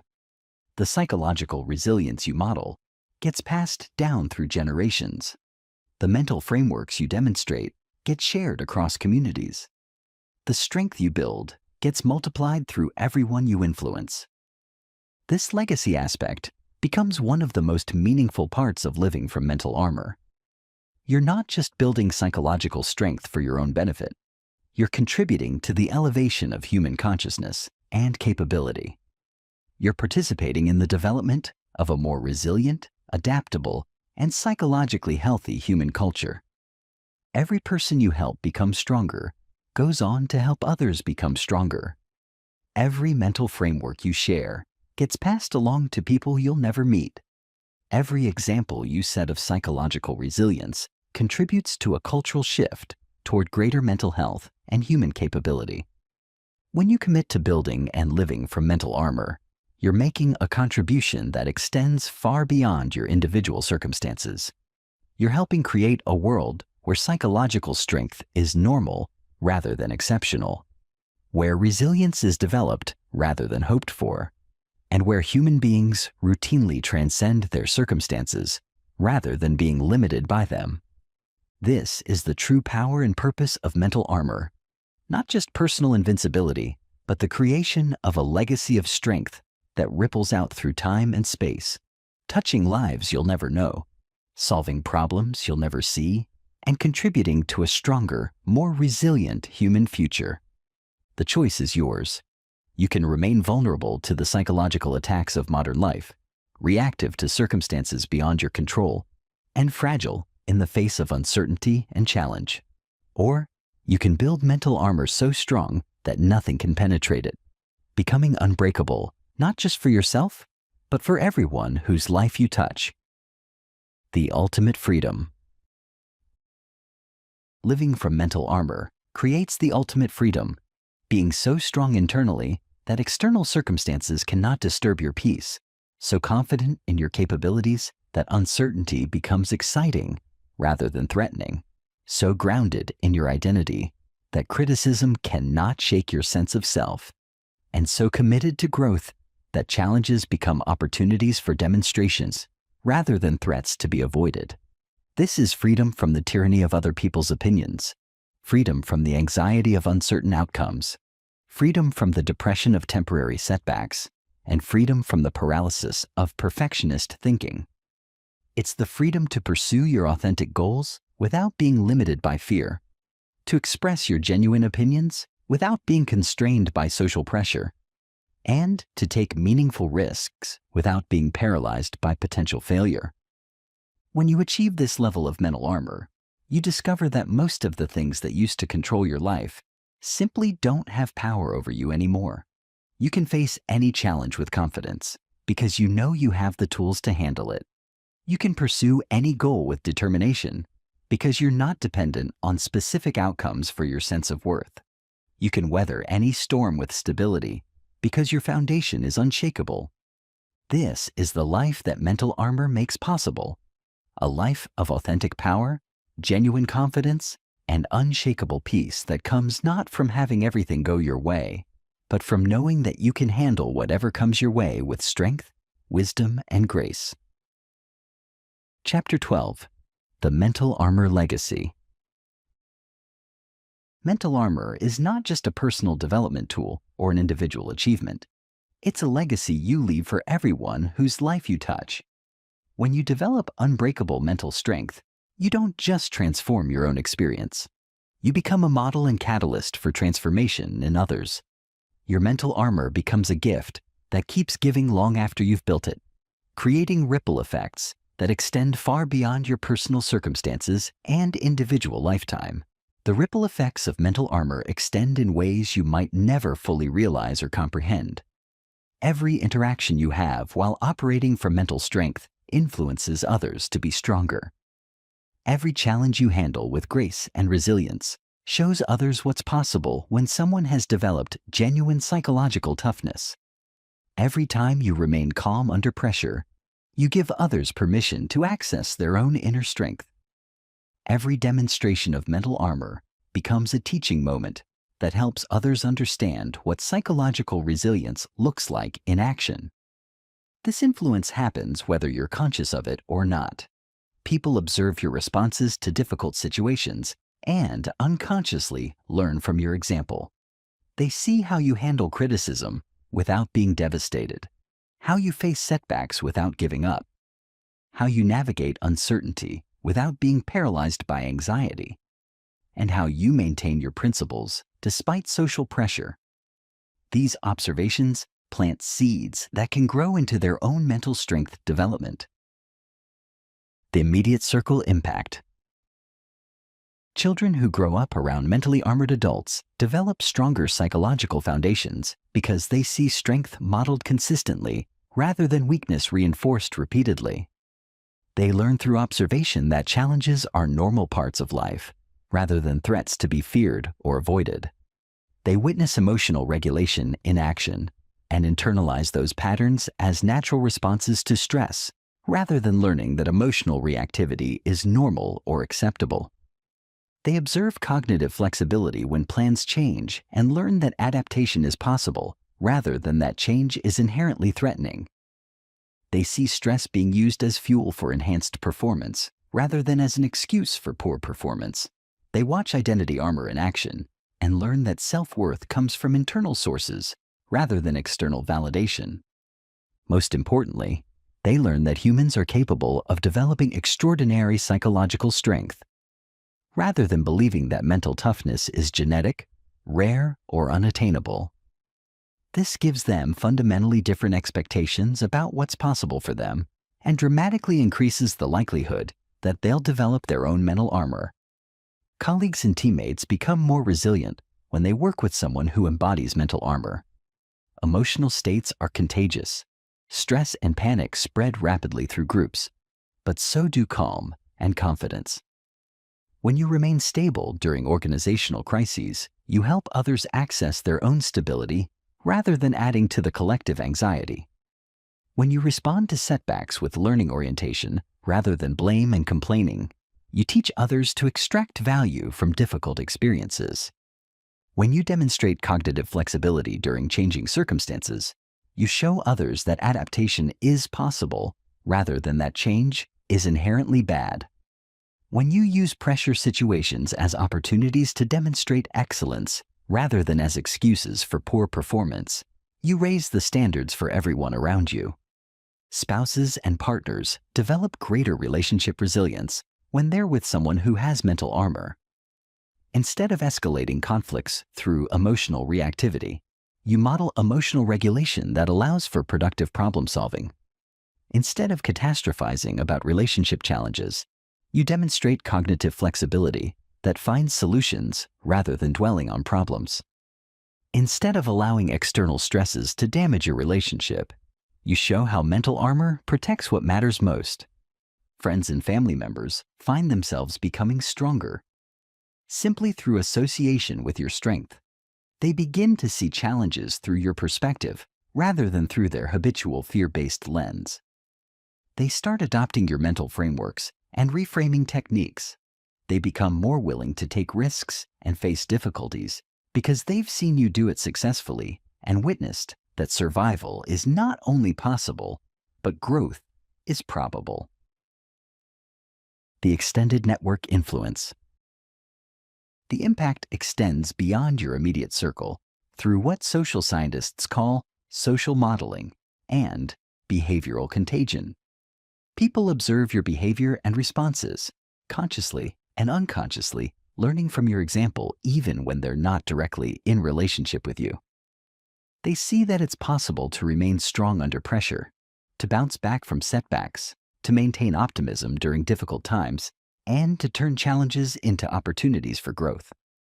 Professional networks spread mental armor principles when you consistently demonstrate psychological resilience in work contexts. Vendors, clients, customers, and industry contacts all observe how you handle business challenges, navigate market uncertainties, respond to competitive pressures, and maintain excellence despite obstacles. Your example shows them that different responses are possible and plants seeds for their own development. Social networks amplify mental armor influence through casual interactions and shared experiences. How you respond when restaurant service is poor. How you handle traffic delays. How you deal with technology failures. How you navigate social disagreements. All of these moments become opportunities to model mental strength for others who might never see your responses to major challenges. Community involvement multiplies your mental armor influence through volunteer work, neighborhood interactions, social cause participation, and civic engagement. When you bring psychological resilience to community challenges, you help groups solve problems more effectively while showing individuals that personal strength can contribute to collective solutions. Even strangers benefit from brief interactions with someone who has mental armor. the person who serves you coffee and sees you respond graciously to a mistake, the customer service representative who deals with you during a frustrating situation and experiences your calm professionalism, the fellow commuter who witnesses your patient response to travel delays. These micro-interactions contribute to a culture of strength rather than weakness. The generational legacy. Building mental armor contributes to generational change that extends far beyond your personal lifetime. The strength you model gets passed down through families. The mental frameworks you demonstrate get shared across communities, and the psychological resilience you develop gets multiplied through everyone you influence directly or indirectly. Children who witness mental armor don't just benefit themselves. They become more likely to model that strength for their own children.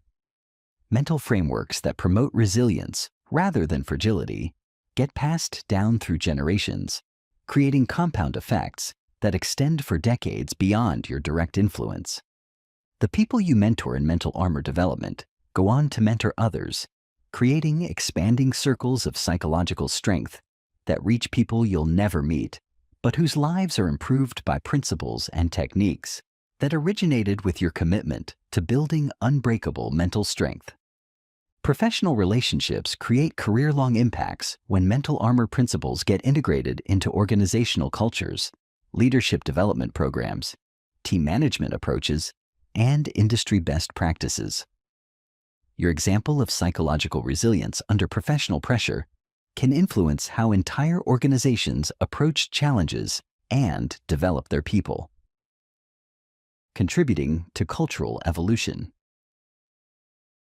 Living from mental armor also contributes to cultural change in your environment and society at large.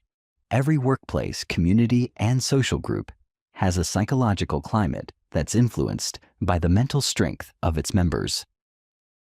When you bring mental armor to these environments, you raise the overall resilience and capability of the group while challenging cultural narratives that promote weakness. Organizations with mentally armored individuals handle crises more effectively because they have people who can think clearly under pressure, adapt quickly to changing circumstances, maintain performance when stakes are high, and help others access their own capabilities during challenging times.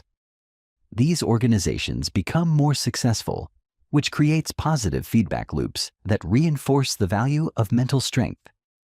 Communities with mentally resilient members are more stable and supportive because they have individuals who can provide strength during collective challenges rather than adding to collective panic. These communities become more attractive places to live and work, which draws other strong people and creates virtuous cycles of increasing resilience. Your very existence as someone with mental armor becomes a form of cultural activism, living proof that psychological strength is achievable, that resilience can be developed, and that humans are capable of extraordinary mental toughness.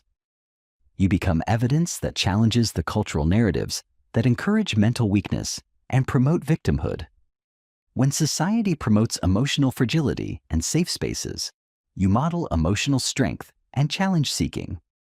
When culture encourages reactive thinking and binary perspectives, you demonstrate cognitive flexibility and nuanced analysis. When popular opinion suggests that people need protection from discomfort and trigger warnings, you prove that humans become stronger through appropriate challenge and exposure. When prevailing wisdom says that mental toughness is genetic, rare, or only available to special people, you show that it can be systematically developed by anyone willing to do the work. Your example becomes part of a larger cultural shift toward recognizing human potential rather than human limitation. The ripple effect through teaching and mentoring. The legacy aspect becomes most apparent when you begin actively teaching and mentoring others in developing their own mental armor. When you share the techniques and perspectives that have made you strong, you multiply your impact exponentially while contributing to a more resilient human culture. This teaching doesn't require formal instruction, official mentoring relationships, or structured programs. Every conversation where you share a resilient perspective, every moment when you model emotional regulation, Every time you demonstrate cognitive flexibility becomes a teaching moment that helps others understand what mental armor looks like in practice. Every story you tell about overcoming challenges through mental armor gives others frameworks they can apply to their own situations. Every technique you share for building psychological resilience provides tools others can use to develop their own strength. Every principle you explain for maintaining stability under pressure helps others understand that such stability is achievable. The people you directly influence go on to influence others, who influence others, creating expanding circles of resilience and strength that reach far beyond your immediate network. A single individual with unbreakable mental armor can eventually impact thousands or even millions of people through this ripple effect of influence and teaching. Consider the long-term implications of developing mental armor for humanity's collective challenges. Every major problem facing our species, from climate change to social inequality to technological disruption to global health crises, requires individuals who can think clearly under pressure, adapt to changing circumstances, maintain hope and effectiveness despite uncertainty, and lead others through difficult transitions. The world desperately needs people who won't break under the pressure of complex challenges, who can maintain emotional equilibrium while dealing with serious problems, who can think flexibly when traditional approaches aren't working, who can persist through long-term difficulties, and who can inspire others to contribute to solutions rather than adding to problems. Mental armor is not just personal development. It's preparation for the leadership our world desperately needs. When you develop unbreakable psychological strength, you're preparing yourself to contribute to solving humanity's biggest challenges while helping others develop the mental tools they need to participate in creating positive change. The ultimate legacy: human evolution. The ultimate legacy of mental armor is contributing to the evolution of human consciousness and capability. As more individuals develop unbreakable mental strength, we collectively become more capable of handling the challenges of existence, pursuing ambitious goals, solving complex problems, and creating positive change despite obstacles and uncertainty. This evolutionary contribution is perhaps the most meaningful aspect of developing mental armor. You're not just improving your own life, or even just helping the people around you. You're participating in the advancement of human capability and resilience. You're helping our species become stronger, more adaptable, and more capable of thriving in an uncertain and challenging universe. Every person who develops mental armor contributes to humanity's collective psychological strength. Every individual who learns to remain calm under pressure adds to our species' ability to handle crises effectively. Every person who develops cognitive flexibility contributes to our collective ability to adapt to changing circumstances. Every individual who builds identity armor adds to humanity's resilience against manipulation and control. When you commit to building mental armor, you're making a commitment that extends far beyond yourself and your immediate circumstances. You're choosing to become a force for strength in a world that needs more strength. You're deciding to model resilience for others who need to see what's possible. You're accepting responsibility for contributing to the psychological evolution of humanity. This evolutionary perspective makes the challenges and sacrifices required for building mental armor feel meaningful and worthwhile. The daily practices, the stress inoculation exercises, the comfort zone expansion, the vulnerability challenges, all of these become contributions to something much larger than personal improvement. You're not just building mental armor for your own benefit. You're developing psychological strength that will serve your family, your community, your profession, and humanity as a whole. You're creating a legacy of resilience that will continue to make the world stronger long after you're gone. The responsibility and opportunity. This understanding of mental armor as legacy creates both responsibility and opportunity. Once you've developed unbreakable mental strength, You have an obligation to use it not just for your own benefit, but for the elevation of others. You become a guardian of resilience in a world that often promotes fragility. This responsibility extends to challenging cultural narratives that encourage mental weakness.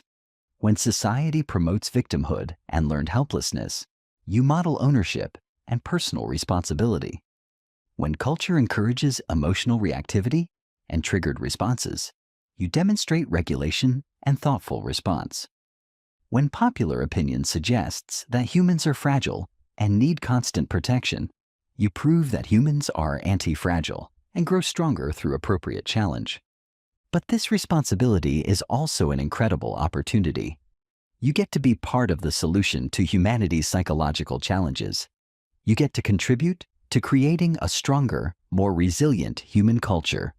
You get to help others discover their own capacity for mental strength while building something that will last far beyond your individual lifetime.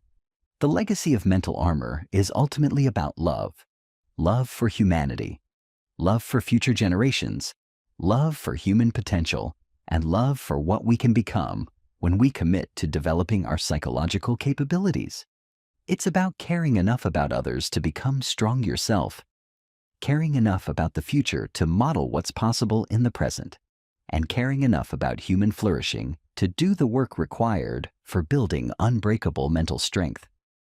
When you build mental armor, you're not just protecting yourself from life's challenges. You're becoming someone who can protect others, who can model strength when strength is needed, who can provide stability when everything else is uncertain, and who can show others what humans are capable of achieving when they commit to psychological development. This is the true power and purpose of mental armor, not just personal invincibility, but the creation of a legacy of strength that makes the world better for everyone. It's about becoming someone whose life makes other lives stronger, whose example makes other people believe in their own potential, and whose strength contributes to the strength of all humanity. The choice is yours, and it's more important than you might realize. The world is watching. Future generations are counting on you, and humanity's psychological evolution depends on individuals like you who are willing to do the hard work of building genuine mental strength. Build your mental armor. Become unbreakable. Leave a legacy of strength that makes the world better for everyone who comes after you. Your mind is your fortress. Your thoughts are your weapons. Your resilience is your victory. Your legacy is your gift to humanity. The battle for mental strength starts now. And with the right armor, you cannot lose. The future needs your strength. The world is waiting for your example. The next generation is counting on your courage. Will you answer the call?